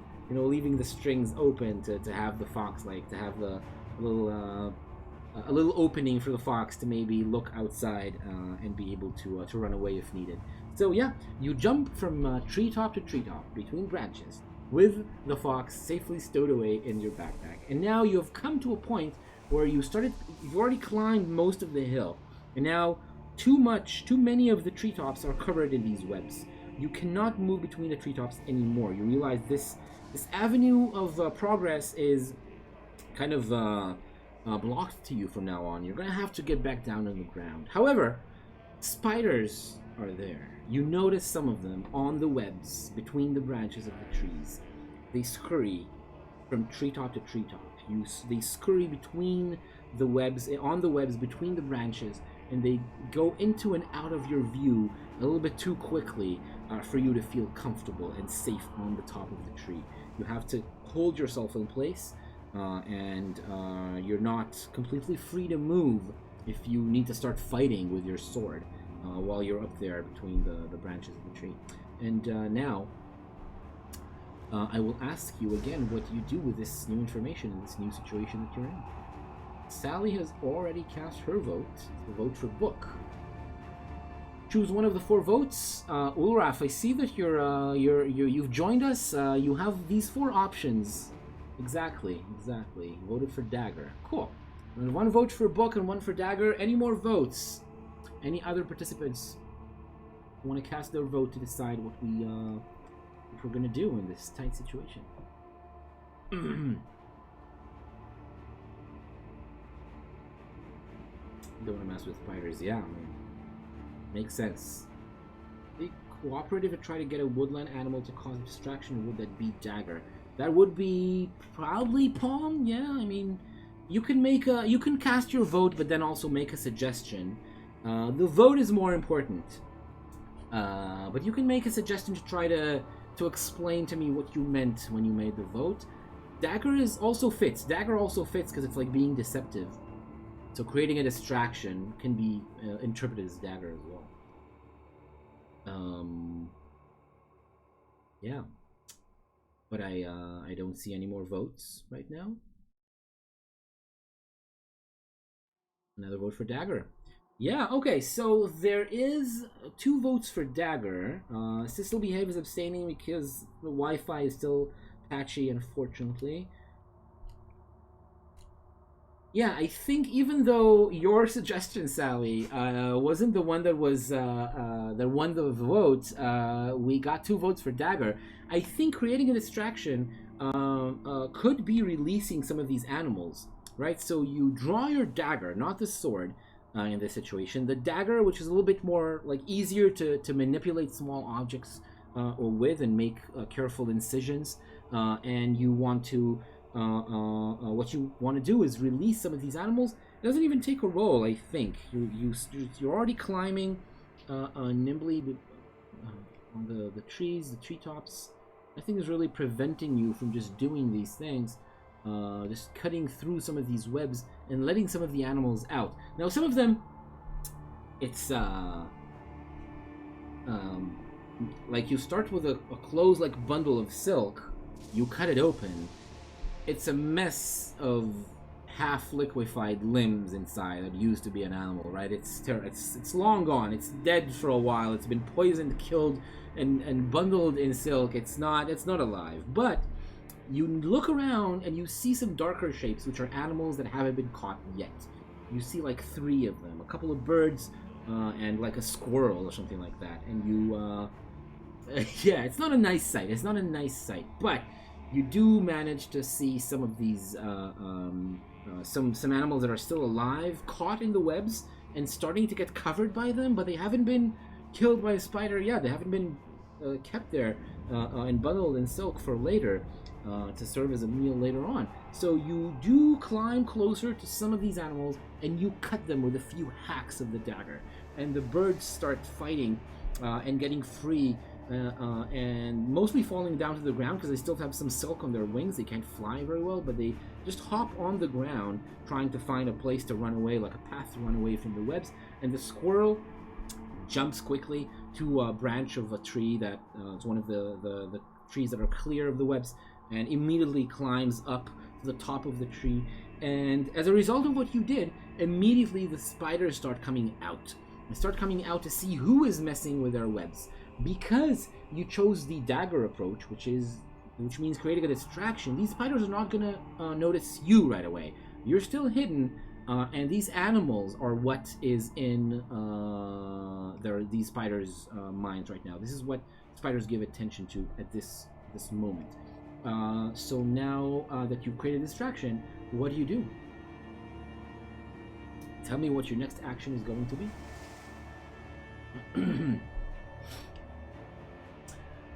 Well, if it's a serious suggestion, you know which option to vote for. It's not dagger, Sally. That's not dagger. Burning the web is definitely not dagger. Or I mean, I guess it was a joke. Was it a joke, Sally? No, of course it's fist. Burning something? I don't know. I think it's fist. No, you meant it for real. Alright, cool. You meant it seriously. So, Ulraf is voiding dagger. Secretive, though. It's not gonna stay a secret for long. Right, so, we have 4 votes, but, Sally voted for both dagger and fist, because I kind of said your suggestion is more in line with fist. It's burning things up. It's definitely taking the direct approach. Technically mostly liquid already. Yes, technically mostly liquid already. Wouldn't it be nice to them and they bit me? I mean, these ones are gonna bite you or sting you as well. Yeah, they're gonna eat you if they get the chance to. And yeah, you still feel the pain. You still feel the pain in your veins, in your blood, slowly spreading through your body. While you take your lantern, which you stowed away again, and you take it out. You place it. You place it between your thighs. Because you're still on top of the tree, right? So you need to carefully place it between your legs, and you press and hold it up a little bit in the air. And you carefully lean with your back against the tree, and you strike your flint and steel to create sparks and to light a flame at the end of the wick. And after about a minute of that, you have a lantern that's lit with a small flame in it. It starts casting light. You realize at that point that it is not a dagger. It's not a vote for dagger for another reason. And that is because you're now casting a brilliant orange light around you, lighting up the entire top of the tree and yourself, and drawing attention from whoever is around. So you need to decide what to do quickly. You stick with your plan of starting to burn the webs, and you take the lantern and you lean out from the top of the tree where you are. You lean out and you put the lantern against the spider, the nearest spider web, and the spider web immediately starts going up in flames. There is a bright yellow flame, starts getting larger and larger, and before you can even get your balance back in the tree that you're on, the tree next to you is already like a quarter of it is up in flames, and the flames start taking the branches and the tree itself, not just the web that's around it. The web just serves as a starter, as a means to spread the fire much more quickly around the tree than it would naturally spread. So you know that soon enough, that tree is going to be ablaze. Huge blaze in the middle of this wood. What do you do? What is going to be your next action? Whatever, says Sally. Fuck it. I want the motherfuckers to burn. Took care of the spiders. Alright, 1 vote for Book, 2 votes for Book. Cool. Any other votes? 3 votes for Book. Well, seems like Book wins. Play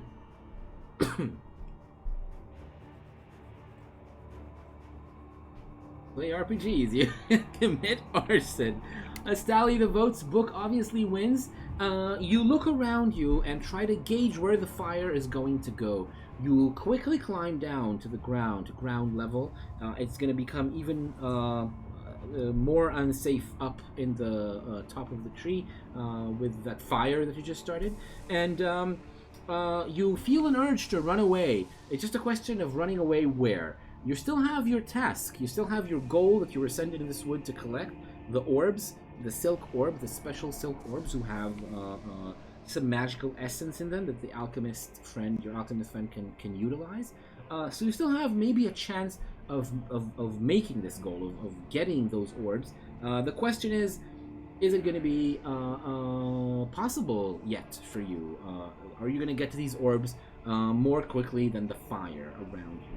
So let's roll. Let's roll and see what we get around you. Again, there's no special lore skill that you have, right? No lore skill that you have that's gonna help you predict where the fire goes. The spiders definitely have these orbs. The question is, where are these orbs? Because you haven't seen any of them yet. So you are going to just roll against your skill and see what happens. You rolled a 4. Shit, you needed a 5 or less. And you again, another really lucky roll of seeing a clear path ahead of you. You see a clear path ahead of you going up and into an area that is separated from where you are by a patch clear of webs. You know that going up is going to get you closer to the nest, to the top of the hill that you're on. You're on top of like a hill that's in this wood, and on top of the hill is probably where the nest is. And you can run, and you just take your feet and you run up the hill. Yeah, I mean, you had a series of good rolls now. You had a few in a row. You can still see it in the window to the left. So yeah, lower is good. You need to hit your skill or below. So right now your skill is a 5 because you're poisoned. Your skill is a 5, so you need to roll a 5 or below. And if you add one of your special skills, one of these special skills, then you increase your skill, right? So if you're gonna climb, for example, if you're climbing, you add 1. So instead of a 5, you have a 6. That's usually how you succeed in rolls. So you needed to hit a 5 or below, and you made it, which was a long shot, but you did. And you run through corn. Corn too. You run right through the empty patch, the patch that's just a dark patch of forest with no webs in it, and you run to the other side. You look back, you see the fire start spreading between the trees. It's not just the one tree that you burned up, it's already other trees, all the ones that have webs on them. Once a little spark flies between the trees and hits the web, it immediately starts burning up and goes up in flames. So now it's like 3 or 4 of these trees, and you're sure there's going to be more of them. That fire is going to get wider and encompass a wider and wider patch of that forest before it's done, before it's over. Hopefully, by that time, you're going to be far away. You're deep inside Spider Country now, though. You were past the empty patch of forest. Now you're in. You're surrounded by webs. Well, Sally, Burning things up was part of your brand from day one, literally day one. So I'm not gonna hear you say that's not a bright idea now. That's right. Yeah, there is some light to show your way. Yeah, there is some light around, so you can definitely see where you're going. So yeah, what do you do? Add your reputation. Reputation, arsonist.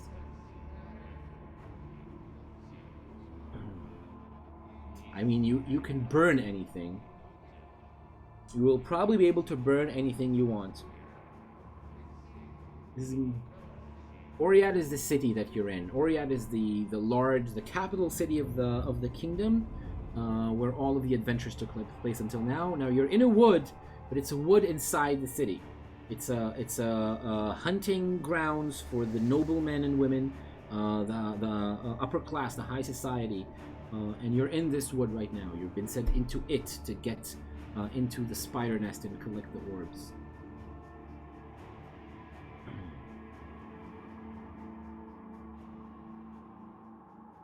World lore. I mean, world lore usually has to do more with geography and countries, you know, reading maps. But maybe we can use world lore reduced like to 1, right? We can say that maybe you can have 1 in world lore. I mean, actually, no, I'm not gonna allow that, because earlier today, during today's adventure, I already said that you don't have any special skills with nature, knowing anything about nature or the natural world. That's a whole other lore skill. Awareness could work. That probably is a vote for book. All right. So are these the votes?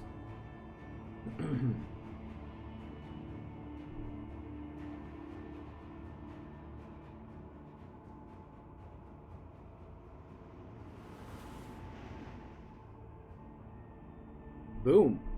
All right. That is very, very clear. Oops.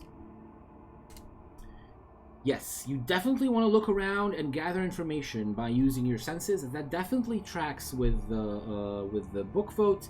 You can use your awareness skill. Let's roll for it. You need a 7 or below. You rolled a 6, which is another success. That's like, how many successes in a row is that? Like 1, 2, 3, 4, 5, at least 6 successes in a row. Books burn really well. Nice. You look around. You see the signs. The webs around you seem to be all connected. The webs are now connected between the trees. There's not just one tree, and maybe sometimes a web that's stretched between 2 neighboring trees. All the trees are connected in a network of webs. It seems like the spiders are cooperating to create a canopy of web above the ground that's going to capture anything that is stupid enough or unaware enough to walk through this place. Because you've succeeded in your awareness roll, you're not going to walk through any of these webs, although some of them seem thick enough and sturdy enough to capture even you, even a human in them. Soon it will be a web of fries. A quickly burning web of soon-to-be coals. And yeah, you're walking. You can walk straight to the center of this web, because you suddenly realize that all these trees and all the webs between them are arranged like one huge spider web. They create a shape of a spider web, which has a center. Has definitely like a central area that is like right in front of you. You could just walk right up there, and you start walking there. Start walking towards that area. The spiders around above you are crawling on the web above your head. You're trying to stay away from them. They seem to be more preoccupied with the fire than with you, so that's a good thing. Right, it's exactly, literally a central hub of the net. And then you get there. You get to the center of the whole thing. You get to the nest where all the spiders are. And you see them. Spiders crawling up and down what seems to be 1 big mound of webbing. The webs have been woven here for so long that the huge tree, the one big tree that's been covered with the central hub of the big spider web covering this whole patch of forest, the tree has been completely hidden. There's a tree in there. You're sure there's a tree that all this web is hanging onto, like the central tent pole of a big circus tent. But you do not see the tree even. Even walking towards it means getting caught in the web. You cannot get anywhere any closer because there's like a curtain of webs in front of you, curtains and curtains that if you walk through them, it's going to wrap around you and capture you. Yeah, now it is another pole. What do you do? What do you do here? The spiders are crawling around, up and down this big central tent pole.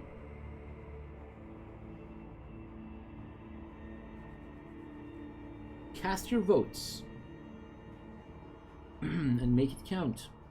That one's going to be important.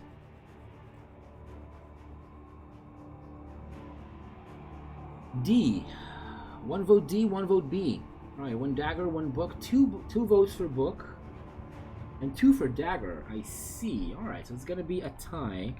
I'm going to tally the votes and see that book and dagger both win. If there's a tie, I'm the tiebreaker. I choose one of these options. We didn't have many ties today, which is nice. I like it when you make the choice. But if you don't, I'm happy to be the tiebreaker. That means I need to choose between B and D. There's been some suggestions that were made along the side of the votes. It is, yeah, a good place to have a tie and have the GM choose. Have the GM choose what we do. The climb, it's safe walk where they walk. And then Sally says mine can count for book. It makes sense. I was gonna choose the book anyway. Oh, use trap knowledge. Oh, I like using trap knowledge. Something we haven't used yet. I like using trap knowledge to try to see where it's like safe to walk. So you know what? I'm gonna choose that option. I really like using trap knowledge creatively because it is a trap.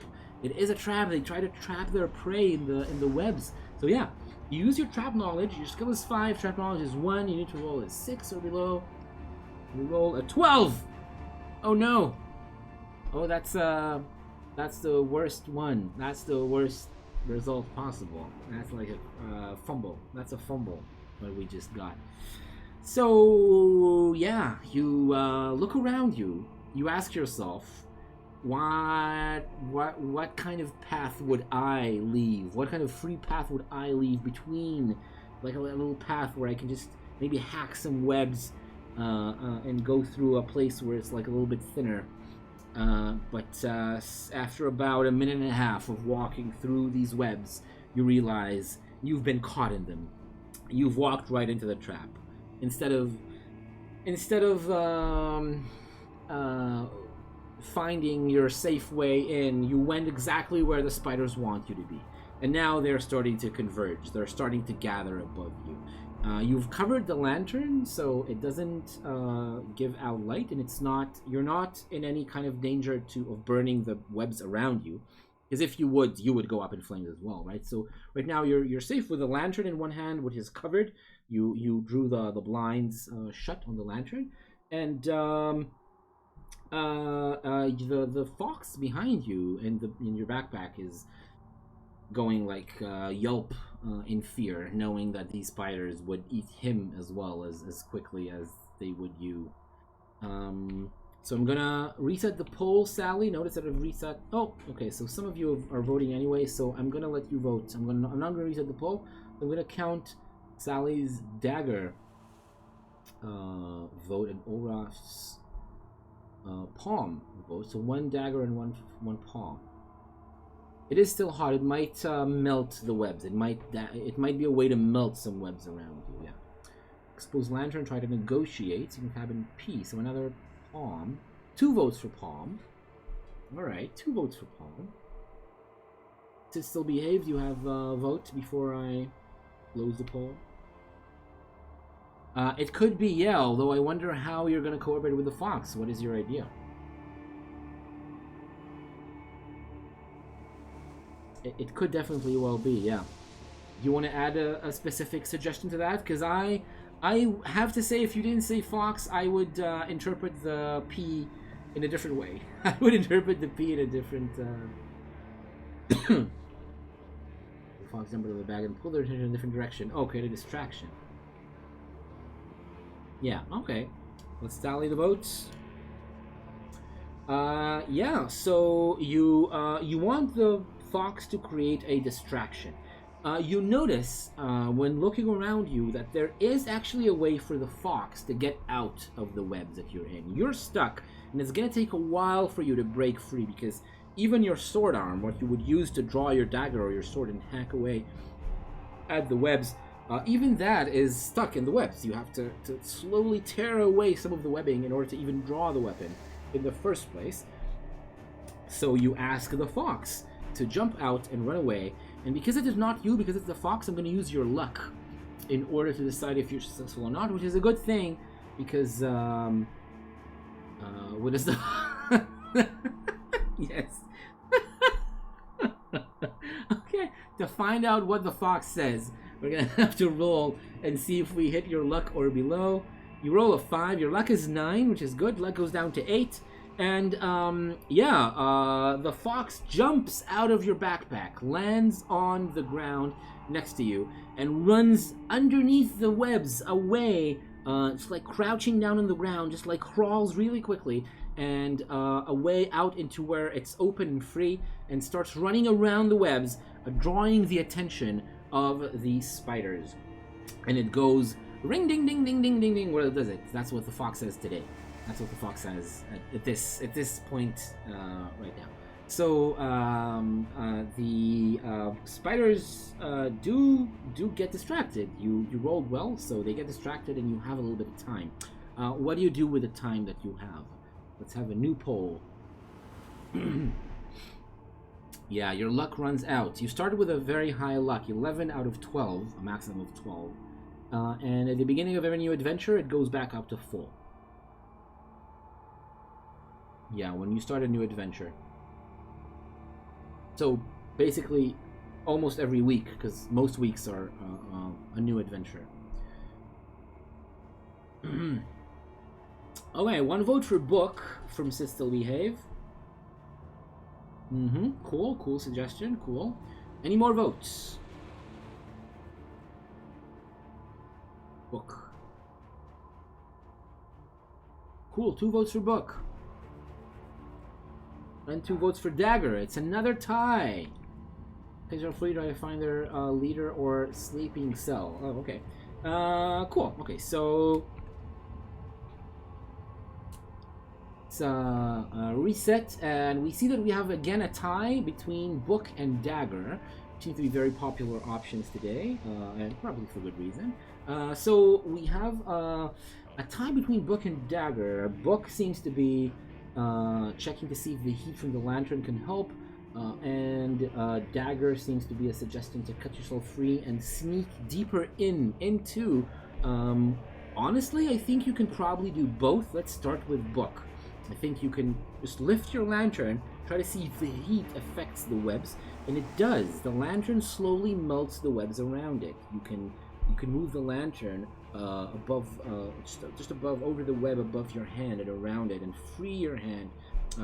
Get your sword out, and then use your sword and your lantern, alternatively, to melt and cut the webs away.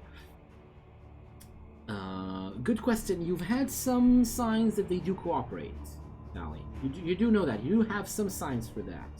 Yeah, they did cooperate, at least to create this nest. They don't seem to be fighting over it, and it's webs that multiple spiders wove together to create this huge area. So about half a minute after that, the fox it ran away. It's not around you anymore. Hopefully it's still safe. It hasn't been caught by the spiders. You hope. And now you are alone inside the canopy of the web, and you're on the ground, on the naked ground where grass hasn't grown in years, looking up above you at the top of a huge tree above, and the whole tree is covered by this web. Like the web is around you. It's like it's it makes it almost like an enclosed space. You're sure that even during the day, um, it's not a lot of sunlight gets through this thick web into where you're standing. What do you do now?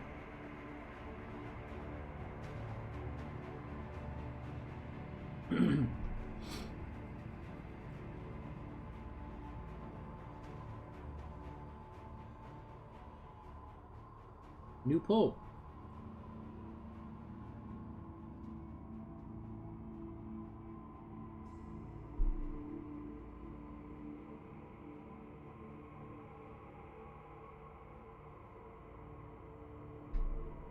All right, 1 vote book, 1 dagger, 1 fist, 2 dagger. Cool.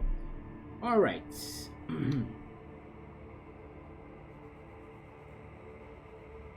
Nice. So 2 votes dagger, and sit still behave suggestion was cut or melt our way to what seems like the most protected area.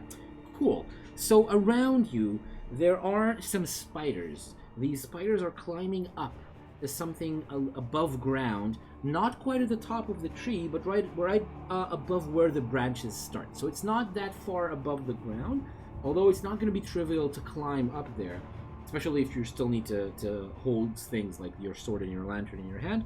And you can walk right up to the tree. It's unclear if they notice you or not. Let's roll sneak just to see if they notice you. I guess now they don't necessarily see where you are. So let's try to see if you sneak well enough. You roll a 7 or below. You roll an 8. So they are aware of you. They're aware of your approach, and they're starting to converge around an area in the middle of the tree, above the branches. You raise your lantern, you open the blinds, you let the light stream out, and you see the orbs. It's a bunch of orbs, about this size, they're not very big. Tightly woven silk into perfectly round orbs, like, yeah, another 8. Into a tightly woven orb that's almost completely spherical, almost perfectly spherical. And they hang among the webs, hanging between them, on them, nestled in the webs that are between the branches. There's like half a dozen of them above you, and the spiders seem to be protecting them. They seem to be important enough for the spiders to protect them. Yeah, what do you do?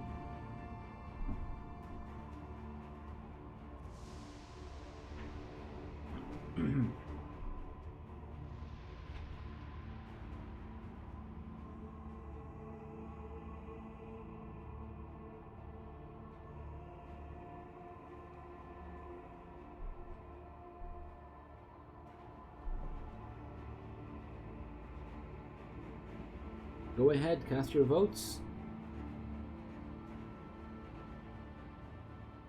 Right, so 1 fist. A very bold fist vote. Here's a cat's tail for you, for your enjoyment. The cat itself... Oh, the cat is moving my screen. Calm down, cat. Alright. Alright, so... the orbs are not within reach of your sword, no. You definitely are gonna have to climb up a little bit. Also, drink the potion of strength. Oh, the potion of strength. I mean, the potion of strength is definitely gonna help you climb up. That definitely is. All right, cool. Let's tally the votes. I guess you all have voted. We have 2 votes dagger and 2 fist. Fist seems to be ignite the, like, spray the spiders with oil and ignite them. And dagger seems to be trying to carefully get there, then threaten the spiders. So, and yeah, Sis will behave. If not now, then when? I'm wondering if you're talking about the potion or the, yeah.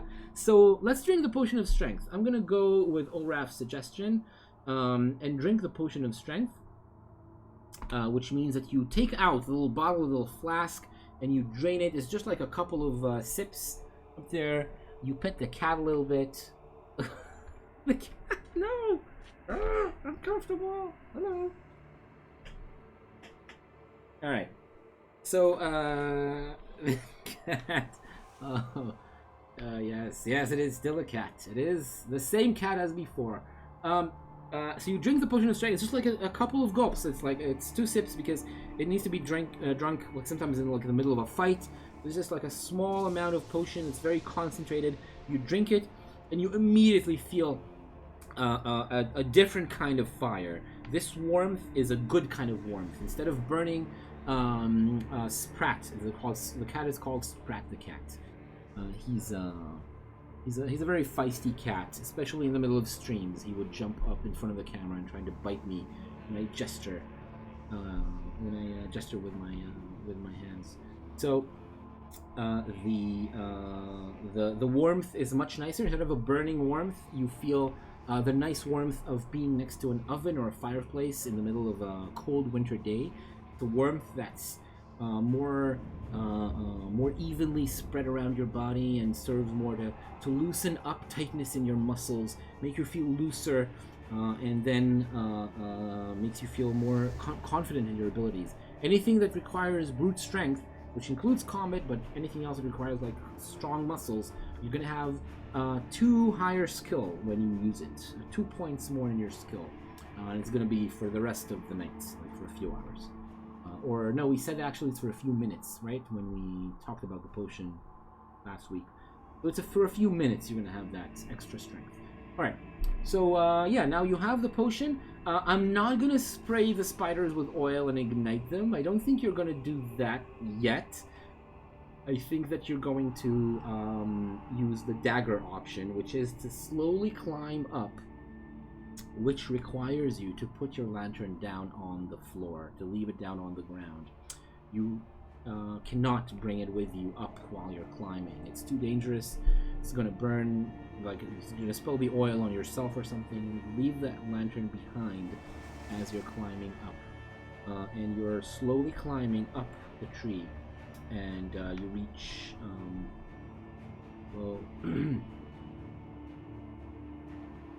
you did want to use the lantern in order to threaten them or to get what you, what burns, they will fall before they burn. That's it's a good point. They are definitely heavy. They have a mass. They're more massive than the wispy tendrils of the web, definitely, yeah. So maybe you do find a way to hang your lantern on your belt and climb up very, very carefully. Alright, so you find a way to just fasten the lantern to a ring on your belt, and you climb up with the lantern hanging below you. You feel the warmth from the lantern. You close the blinds again. You close the shutters so that you don't get burnt yourself and that you don't light up your surroundings. And maybe it's going to be possible to sneak up. And I'm going to roll for climb, but now you have a +2. It's +2. So 5 skill plus 1 climb is 6 + 2. It's an 8. Now you need to roll an 8 or below. Roll a 9.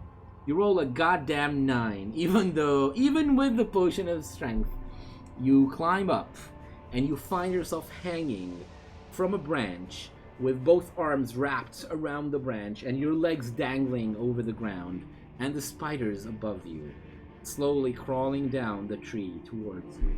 You're like halfway to the orbs. You're very close. The orbs are like 2 meters over you. The first orbs are hanging, but the spiders are coming, and you're hanging, and you have one.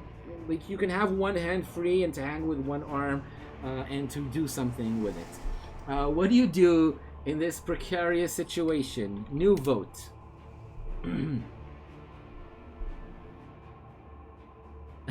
Oh no. Oh yeah. Palm. Sally votes palm.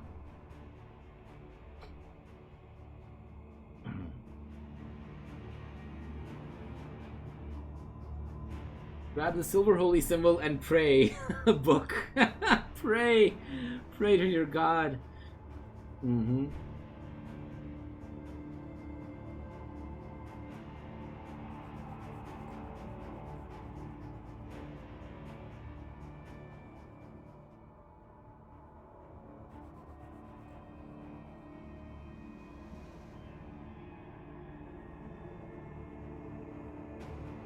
Only 2 votes.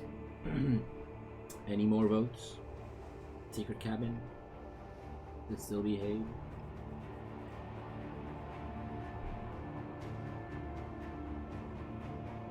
Paralyzed indecision. Yeah, that's a vote. That's definitely a vote. All right.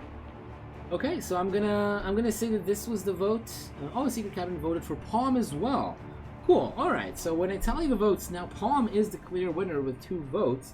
So yeah, you with your one free hand, you grab the lantern, you bring it up, and you open. You just use your fingers of your other hand to open the blinds, and you hold it up. Holding the lantern up, they feel the warmth. They see the light, they feel the warmth, and they know that they shouldn't get closer to it. So they wait around you. Originally from Israel. Oh, they live in Sweden. Oh, that's cool. Nice. Yeah, where most of us are Israeli today. Yeah, it's the large majority of the participants today. We sometimes have some people. Oh, you have family in Sweden. That's nice. Okay, so yeah, the spiders stop, and you show them that you don't mean them harm. You try. Again, you're not a ranger yet. You show them that you don't mean harm by lowering the lantern a little bit, lowering it and just holding it in front of you, letting it light up your face so they can see you clearly, and not and maybe not feel threatened by your movements and your gestures, and they just stay in place. They just stay where they are. Unlike that bear that you encountered earlier in the night, they don't seem more intelligent than usual spiders, even if they're bigger, more aggressive, and they're even coordinated. They cooperate, obviously, among them. They have some kind of social structure. They're still not intelligent specifically. But then they move aside, and they open up, they create a little space around the tree trunk. You raise your lantern and you try to direct the light more up, which is kind of hard to do because the lantern is not designed to do that. But you try to maybe tilt it a little bit, and there's like a patch of light that climbs up and lights something that's beyond the spiders, above the orbs, the white orbs that you are after. And you see a larger shape than these spiders. And it opens up like a weird fucked up flower. 8 long legs and one huge bulbous body in between. A huge spider that's living at the top of the tree. It's barely lit up to notice the big shape of the spider above you. And definitely you cannot see any more details than that. Yeah, let's have a new vote. Sally already started a new vote with Slip. Casting Slip. The huge spider. Oh no. Oh, very good. Such a funny idea. It might actually work. Magic is book. I would yeah, I mean, you don't have to achieve your quest every week. Discretion is a big part of Valor, but you don't. I mean, you're very close to your objective. You're very close to your objective tonight, so maybe there's still a chance to achieve it. Yeah, the spider is above you. Yeah, I mean, the direct Slip can kind of match the direct approach this time. Slip can be the fist vote. Any more votes though? Sally's the only one.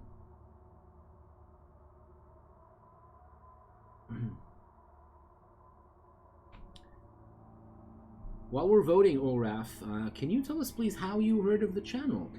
I'm always curious with new people. Sometimes we get some new people coming in, and I always want to know. Paralyzed with fear, again, it's a valid option. I should add it as a 5th option to the poll. Just do nothing. Stay paralyzed with fear. It was useful in more than one occasion during our adventures up till now.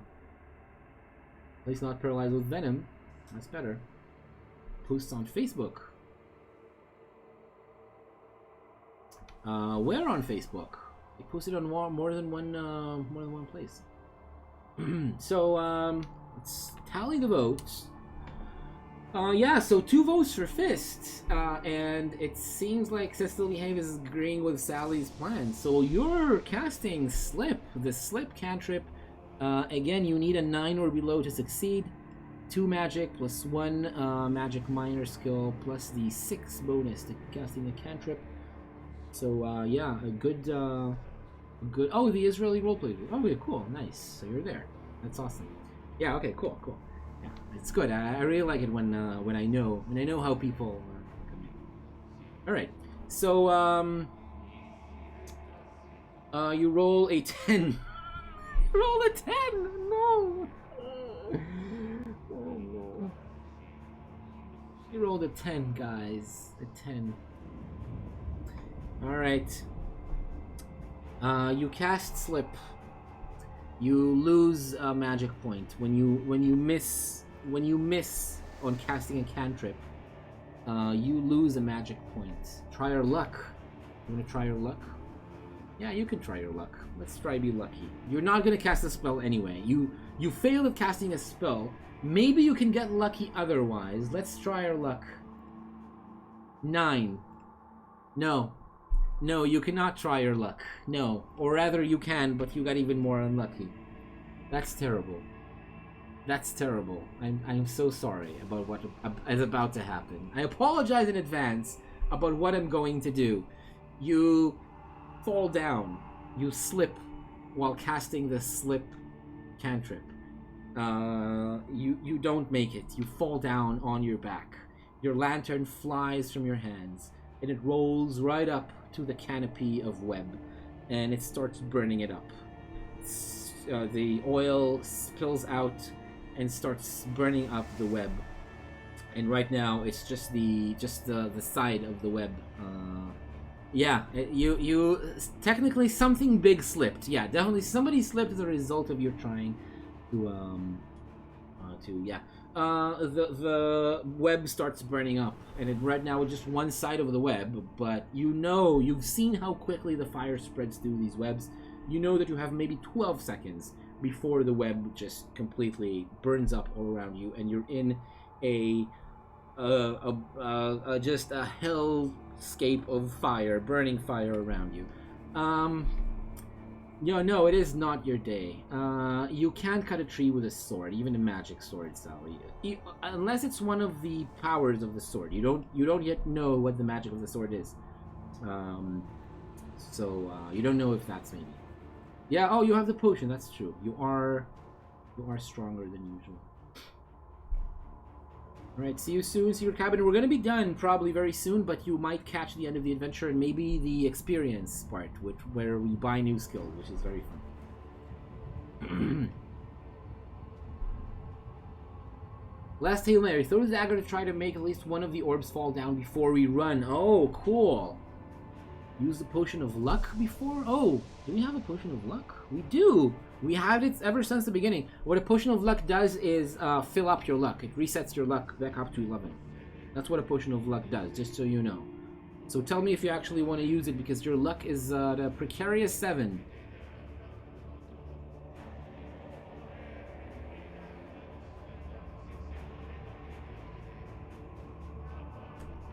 Nobody said anything about crystals. These are orbs made of silk, and they will burn with everything else. They will burn with all the rest of the webs. That won't work. You hold the edge of the dagger to the web above the orb if we throw it. Yeah, you can hold if the dagger stays there for a little while. If the dagger stays there for a second to let you, to give you the second to cast hold, then yeah, you will be able to hold the dagger to the web.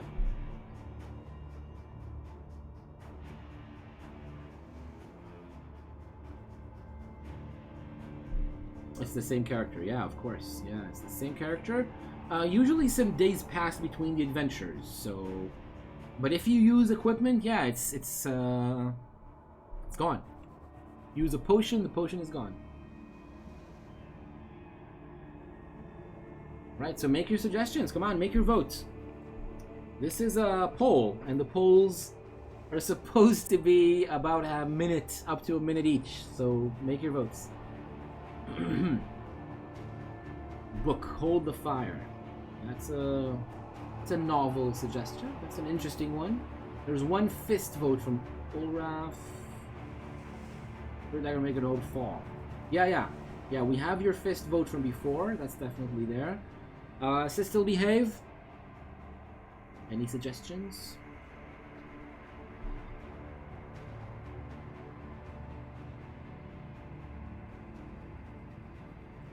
I mean, you actually made a suggestion, and I'm wondering if that comes with a vote. Alright, so I'm going to tally the votes. And I see that there's one vote for Book, and there's 2 votes for Fist, but both of them were by Ulraf, so it's just 1 vote for Fist. So yeah, the vote for Fist is to throw the dagger up, try to knock one of the orbs out. Yeah, you voted twice. There is actually a cooldown, but the cooldown I think is like 30 seconds, so... Yeah, you can. I unfortunately, like, technically speaking, I don't know. I'm not sure exactly how to do it, so you can only vote once, but that I can still reset it. Yeah, I don't know. It's alright, it happens. Yeah, it happens. Yeah, so we have a vote for Fist. It's a tie. I'm gonna choose the Fist, though. I'm gonna choose your suggestion still, because I like the Hail Mary. The Hail Mary to get one of the orbs anyway. And I'm not sure holding the fire will even work. I'm not sure that even works, sadly, I'm sorry. So technically speaking, being stronger helps you throw things, because it is based on the strength of your muscles, at least partially. So being stronger does help. So I think the potion of strength does take for this one. You roll 2d6 and you try to hit 5 plus 1 thrown plus 2 from the potion, so it's 8 or less. 8 or less. You roll a 6. Excellent. That is a success. You throw the dagger up in the air. The dagger knocks one of the orbs free from the web, and both dagger and orb fall down on the ground. You run, you pick the orb up. It's not even sticky. It's a different kind of silk. It's very smooth, just like silk, like actual thread in your hands. You can't even make the different threads. It's like one smooth piece of silk, and you pick up your dagger as well. Now you have one of the orbs. Fire, I do not. Fire, I don't think I'm going to consider it inanimate. No, I don't think I'm going to consider it inanimate, which means no, it won't. The hold won't work. No. Yeah. What do you do now? You have an orb in your hand.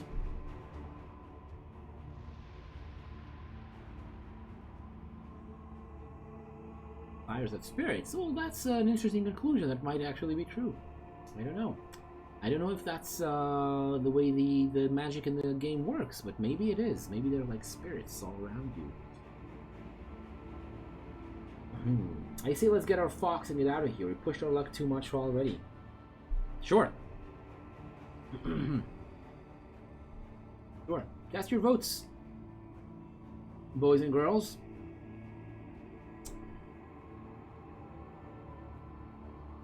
Palm by Sally. 1 vote palm. Help put out the fire. Ooh. Alright. Ask for orb in return.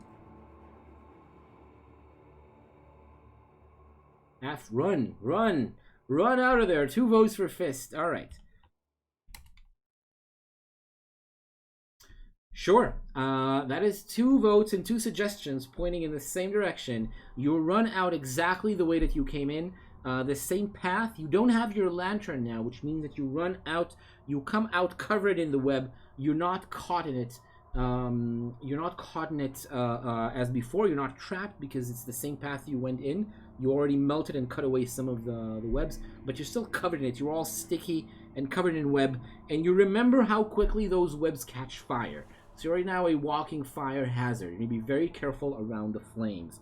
You do see something very worrying, actually downright frightening, when you emerge out from the webs, which are starting to catch fire behind you. You have maybe a minute before the fire just engulfs everything above you, and like the webs over your head as well. You see your fox. You see your fox being carried up into one of the trees, not the central tree, carried up into the tree by a spider. The spider isn't holding the fox directly, but it is carrying the fox by a bundle in like webs. It engulfs a little bit in webs. You can still see the shape of the fox inside, so it's not completely engulfed. Like, it's not like a bundle of silk like the dead animals before. The fox is still alive in the web. It's still completely alive, but it is being carried up into the tree by the spider. You have the dagger. You picked up the dagger as well. You didn't. Yeah, you have it. You definitely picked it up again. What do you do? New poll. Tell me what you do.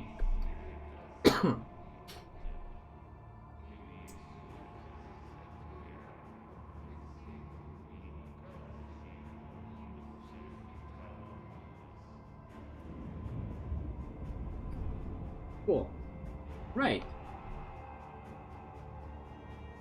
So yeah, it seems like you all want to cast Slip in book 1. So book definitely matches using a spell. So you cast Slip. Let's see again. I mean, it's still a 9 or below. It didn't change. Let's just make it that one. Yes, you rolled a 4. That's excellent. You got it. You cast the Slip spell. It's not in limited range, but you can cast it like a good 20 meters away, and that spider is definitely closer. The spider slips away. You catch it exactly when it's just like climbing upside down on one of the branches. You get the spider to slip from the branch, and it and the fox both fall down. The fox yelps again in pain, like when it falls down on the ground, and it's still messed up from the webs. It can't move. So you're gonna have to go and free it up. You run to the fox. You don't have your lantern to melt the webs. You just have to cut them away with a dagger. Now your dagger is filled with webs as well. Your hand is covered in webs. The dagger, it's all sticky. The fox is sticky, covered in webs as well, like strands of webs all over its head and its fur. You pick up the fox. You put the fox on your shoulder. The fox doesn't resist this time. And you just start running through the forest on your way, the fastest way you can make it outside, while stashing the orb in your backpack so that it's not seen by anyone. You just run as quickly as you can. You find the original fire you started. You find the original fire, and you have to make a big circle around it. When you make your way down from the hill, there's already people there. They're yelling and yelling for help, for people to bring water somehow, bring some way to take care of this fire. But whatever they do, it's going to take them a while. And wherever they get to in the wood, they're not going to find you. You're too slippery, too sneaky for them. Bears and spiders might be a big challenge for you, but people wandering out in a forest, stressed out about a fire they need to put out, they're no match. So you make it into safety, back into Oriad, into the streets of the city, while the people around you are doing all they can to put out the fire. You're very sticky while slipping away. You slip away in a sticky fashion. All right, cool. And that's it. That's the end of the adventure. You got a spider silk orb, which I'm gonna have to write down.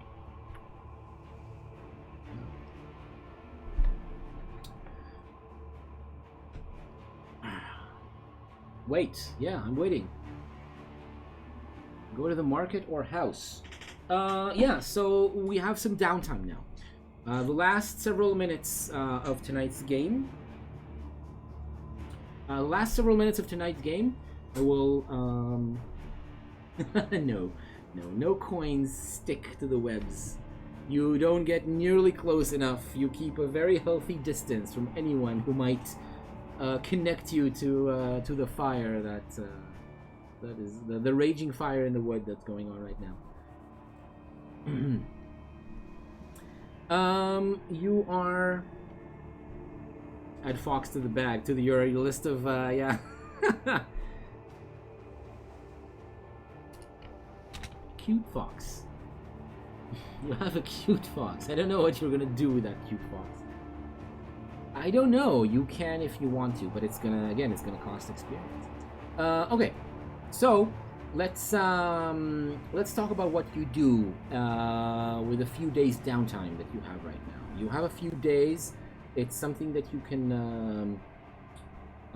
There are both skills and spells that help with that. Spells to talk to animals and skills to handle them, to take care, to train them, get them to follow commands. You can definitely do that. But before the experience points, I want you to tell me what you do in the next few days. So the wounds you have heal. You definitely go back to full stamina eventually. Your skill point comes back as well because it's a temporary. It's venom that runs through your veins and then it just runs out at some point. You don't need special healing to get rid of that. Also, when you go to the alchemist and you give him the spider silk orb, he's a little disappointed there's only one, but he knows everyone's heard of the fire in the forest. Everyone's heard of the fire in the spider wood, and they found the lantern. Eventually, they went into, after the fire ended, the day after, and they found the lantern there, so they know somebody was there. But they don't have any direction right now of investigation. So the alchemist, Garland, your friend the alchemist, Garland Gerbalteeth, he tells you that you don't need to worry, he's not gonna rat you out, this is your partner. Additional payment for the danger. Alright, yeah, he's gonna give you 5 silver pieces. You only procured 1 orb. That's you don't get paid much for that. You don't get paid much for only 1 orb. Yeah, you're not gonna get a lot of silver pieces or gold. But he, like last time, he can share with you his creation, what he creates from the spider silk orb, and from the spider silk orb. He creates a yeah, demand 8.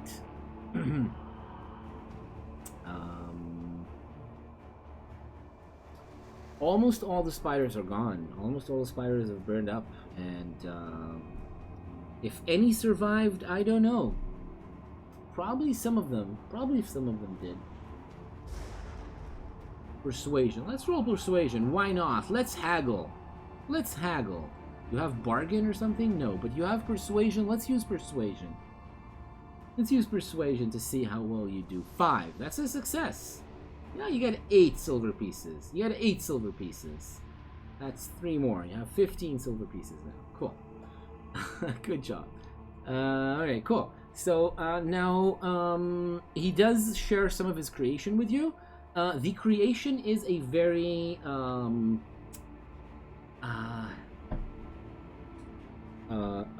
silky, slippery material that is helpful in creating smooth, like very smooth fabrics. So I think maybe he gives you something that you can use that's super smooth, maybe to help you be a little more slippery when you want to. It's not gonna be, can't be a big piece of fabric. So boots is interesting, but boots would get ruined probably. I mean, boots from silk is... No, I don't think your reputation increases. You can spend, it's a skill. You can spend XP on it like anything else, like any other skill. You can spend experience points on it, but I don't think it would make sense to spend your experience from this adventure on it because nobody knew what you did, and I don't think you want them to know. Your reputation as a criminal increases when your exploits become the news of the day. Oh, look, the cat. The cat is feisty. Oh, no. What did he do? The cat silenced the speakers. Alright. To run faster. A cloak. A cloak is too big. Oh, no, it's not your notoriety with law enforcement. No, it's good reputation. It's your reputation in the underworld. It's like how much other criminals respect you. It's a good thing. A cloak with strips down the sides around the neck, so we're harder to grab. Harder to grab. Interesting. Okay, so a cloak, like a covering, a covering to your cloak that makes you more slippery and harder to grab. Like, easier to get away from people who are trying to grapple or grab you. So that's interesting. That's one suggestion. Cool. Any other suggestions of pieces of garment, like clothing? Boots could maybe work. I don't know. If the boots are slippery, you're just gonna slide on the ground. You know? You're gonna slide on the ground. I don't see how it'll make you run faster. Like on ice. Well, yeah, that's not a good thing, though. Is it? That's not a good thing.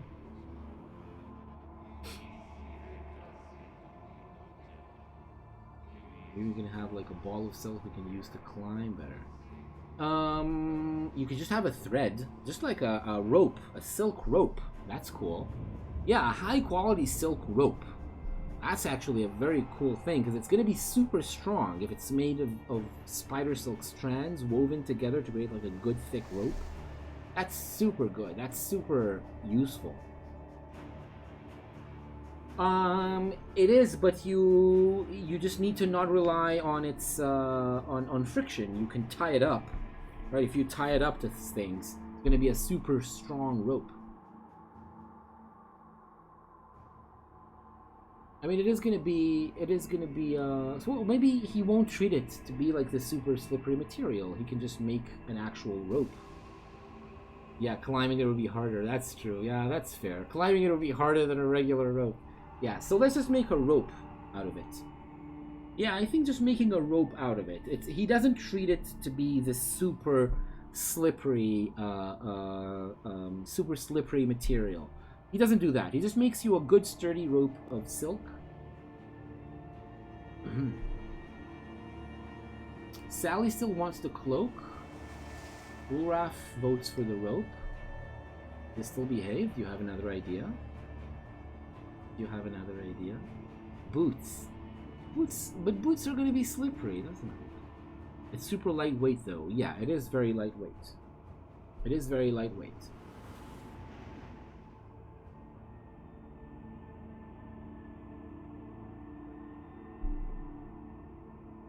Sally, it's not skates though. It's not skates because you don't have the skates on the bottom.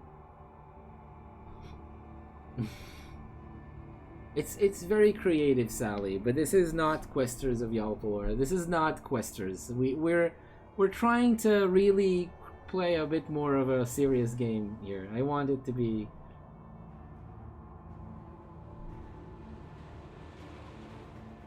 A thin lightweight rope seems like it would come in handy. Yeah, a thin lightweight rope would come in handy. And again, because it's made of spider silk, which is famously very powerful.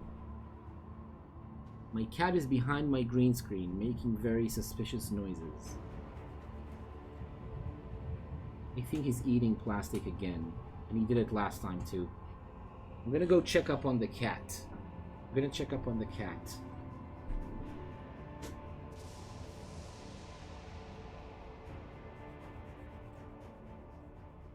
He was eating the plastic. He was eating the plastic. Look at that. Look at that cat. Little cat.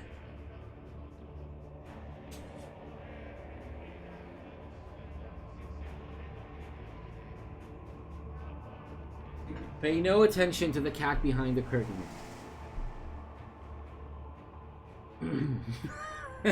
Gone. That's it. I'm not really with dark painted skies, cartoon skies with a full moon. Alright. So we chose rope. Sally, your suggestions are very cool, but I just don't see them. I can't picture what you're suggesting. I'm sorry. Spider silk rope. You have spider silk rope. If you only get some a good grappling hook, some what do you call it? Get a dot that you hammer the stakes into walls that you can, yeah, stakes, exactly. You could create like handholds. Very cool. Ulraf, do I know you?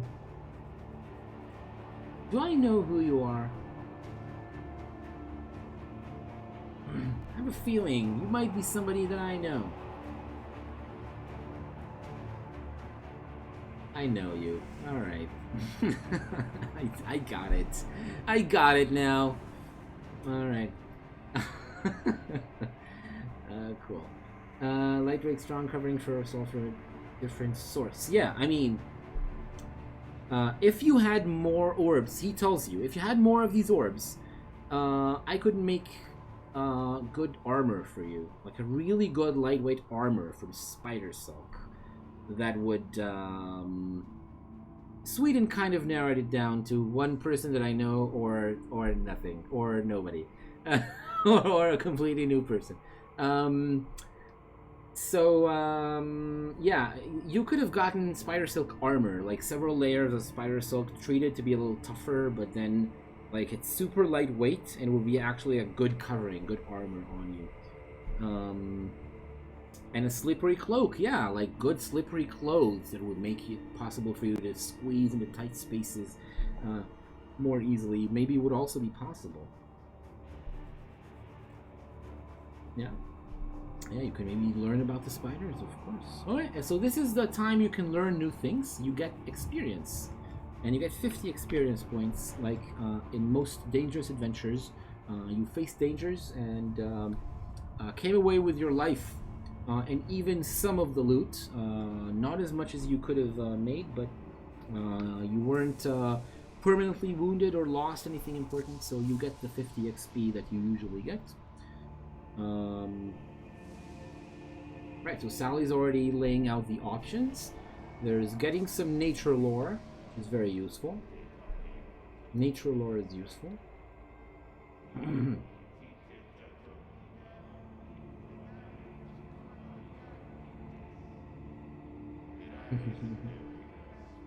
So learn about the spiders, yeah. Animal training, animal husbandry, sure. Find someone to teach us. Yeah, you can definitely do that, and we can do that with the experience that you just got. You can use the experience to improve your knowledge about, and kind of nature knowledge is kind of going to be that. I think nature knowledge is going to be that. Yeah, you can raise a skill by paying how much XP is raising a skill. Oh, here he is.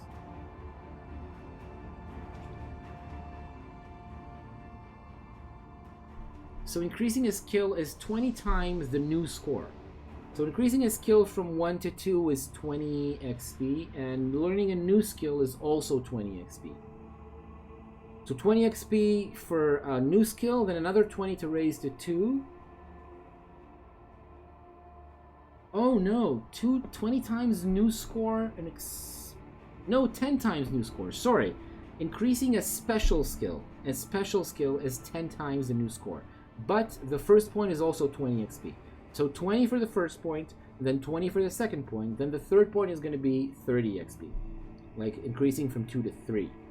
Right, so 20 XP to gain 1 in nature lore if you want. A new spell is 10 experience points for a new spell. Increasing your skill, your overall skill from 6 to 7, right? This is 20 times the new score. Right, so it's going to be 140 experience. So you can start saving experience to raise one of your scores, like either skill or magic, which is going to cost, to raise to 30, is going to be 45 experience points to raise magic from 2 to 3. That's also possible.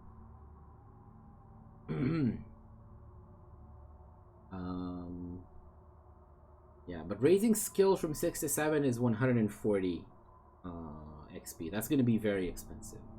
Raise your overall skill score.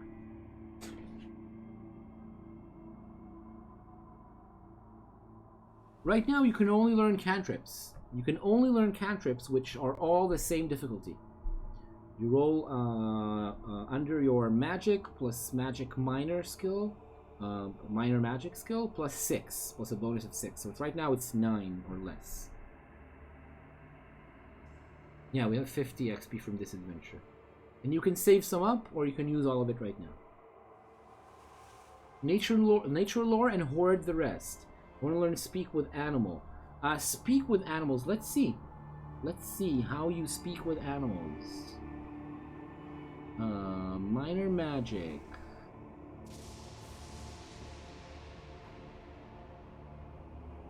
There's no speak with animal.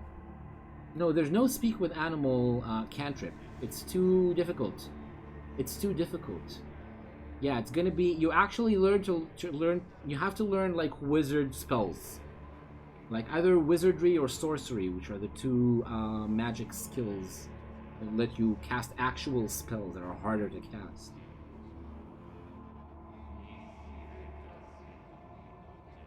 Mm-hmm. Yeah. Yeah, that's actual magic. That can be done by cantrips.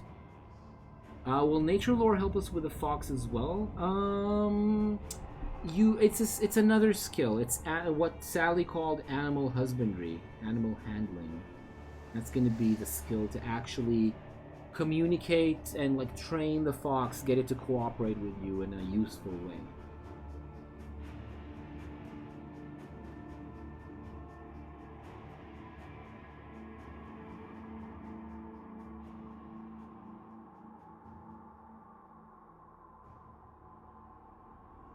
You can go with one of these, or you can go with both. You can go with both, but then you only have 10 XP left over. How do spells work? So you need a magic spell, a magic skill, not minor magic, but one of the wizardry or sorcery magic skills. There's also a priestly magic if you want to become a priest, a clerical spellcaster. So there's three branches, three flavors of magic. You can be a wizard, a sorcerer, or a priest. And then you get one of these skills. And then when you cast a spell, each of these works differently. Wizards use power points. You use your power points out of the 4 power points you have. Sorcerers use stamina. You pay with your stamina, your life force, like in the sorcery spellbooks. And priests can just cast a spell without rolling. They just get an automatic success, but then the effect of the spell... but they get it only once per day, and then the effect of the spell is determined by their magic skill. And when you have to cast a spell, you need to roll again. You need to roll just like for a cantrip, but you don't get the +6. You don't get the +6. So you, if you have the magic you have right now is 2, and you're gonna buy wizard magic 1 to begin with, right? You're gonna have a total of 3. You will have to roll a 3 or below. Yeah. However, when you cast a spell, there are modifiers you can have for the spell casting. And for wizard spells, for each round of preparation you spend, before you cast, you get a +2 to the roll. And if you're in quiet, comfortable surroundings, specifically in quiet surroundings, you get another +3. You get lots of modifiers because you start from a low number. You start from 2 + 1. Sorcery is very similar. Let's see. Sorcery is... again, for each continuous round of preparation before you cast, and for quiet surroundings, you get the same +2 and +3. It's the same thing. But you get also minuses if you get minuses to the roll if you're under attack, for example. If you're in a fight, you get minuses. Alright, Still Behave, thank you very much for coming. Good night. Yeah, we know what Still Behave's vote is. Pick animal training and then hoard all the rest. Oh, I think training... No, training... Okay, Still Behave is for training as well. Oh no, Still Behave wanted to actually get nature lore. Yeah. Okay, so what do we decide? I say if you really want to keep the fox, you gotta train it. You gotta learn how to train it, so I'm gonna choose animal training for you for 20 XP. If you want to keep the fox. Otherwise, the fox has to go free. You don't know how to... keep it. You don't know what food to give it. You don't know how to make it, make sure that it doesn't die of exposure. Yeah. Yeah, you kind of have to have animal training. I'm gonna add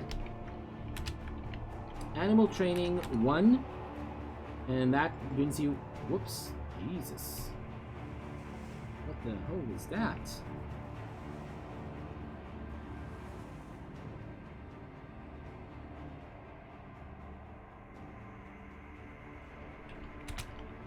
What the hell is this?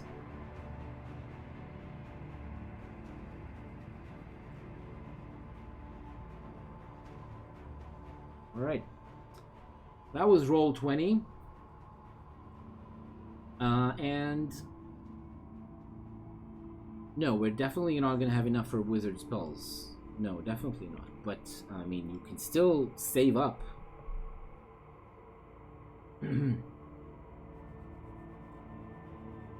Okay, so anything else with a 30 XP you have? That's the last question for tonight. Anything else with a 30 XP you have, or do you just save it? Wizard spells, a lot, I think. Spells, 20 times the magic point cost. 20 XP for every magic point that a spell costs, and spells cost most of them between 1 and 4 magic points. Most spells are between 1 and 4 magic points, which means that it's going to be between 20 and 80 XP. It's sneaking to 3 if we want. Yeah, you can get sneaking to 3, that's true. Sneaking is very useful when you're all alone on adventures. I don't think it's in the book. We're gonna have to invent it. So right now, let's just say we don't know. We don't know how much it costs. We just don't know.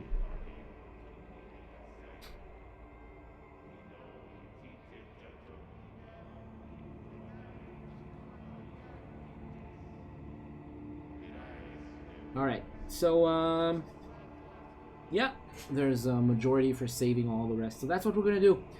Alright, cool, cool. Good game, everyone. Good game. Take a spell next time. Yeah, we can start. You have to bring up your magic skill as well, right? You have to get wizard magic up to 1. It's going to cost 20, and then buying a spell in addition to that. That could work. That could be worth it. Cool. All right. Thank you very much for joining, Olraf. It was cool to have you today. For the first time, you can join us on Mondays for Questers of Yalpalor. And you can join us on Saturdays for more Tarren's adventures. Each week is a new adventure. We went for almost 3 hours today. That was very impressive. The longest one for sure. Secret Cabin, you're back. That's cool. Always the same hour. 9 Israel time, 8 in most of Europe, 7 in the UK, 2 p.m. Eastern time. Until the next time we see you, whether it was...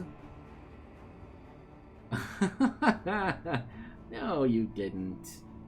You got XP, you got a pet, you got some loot, you got some treasure.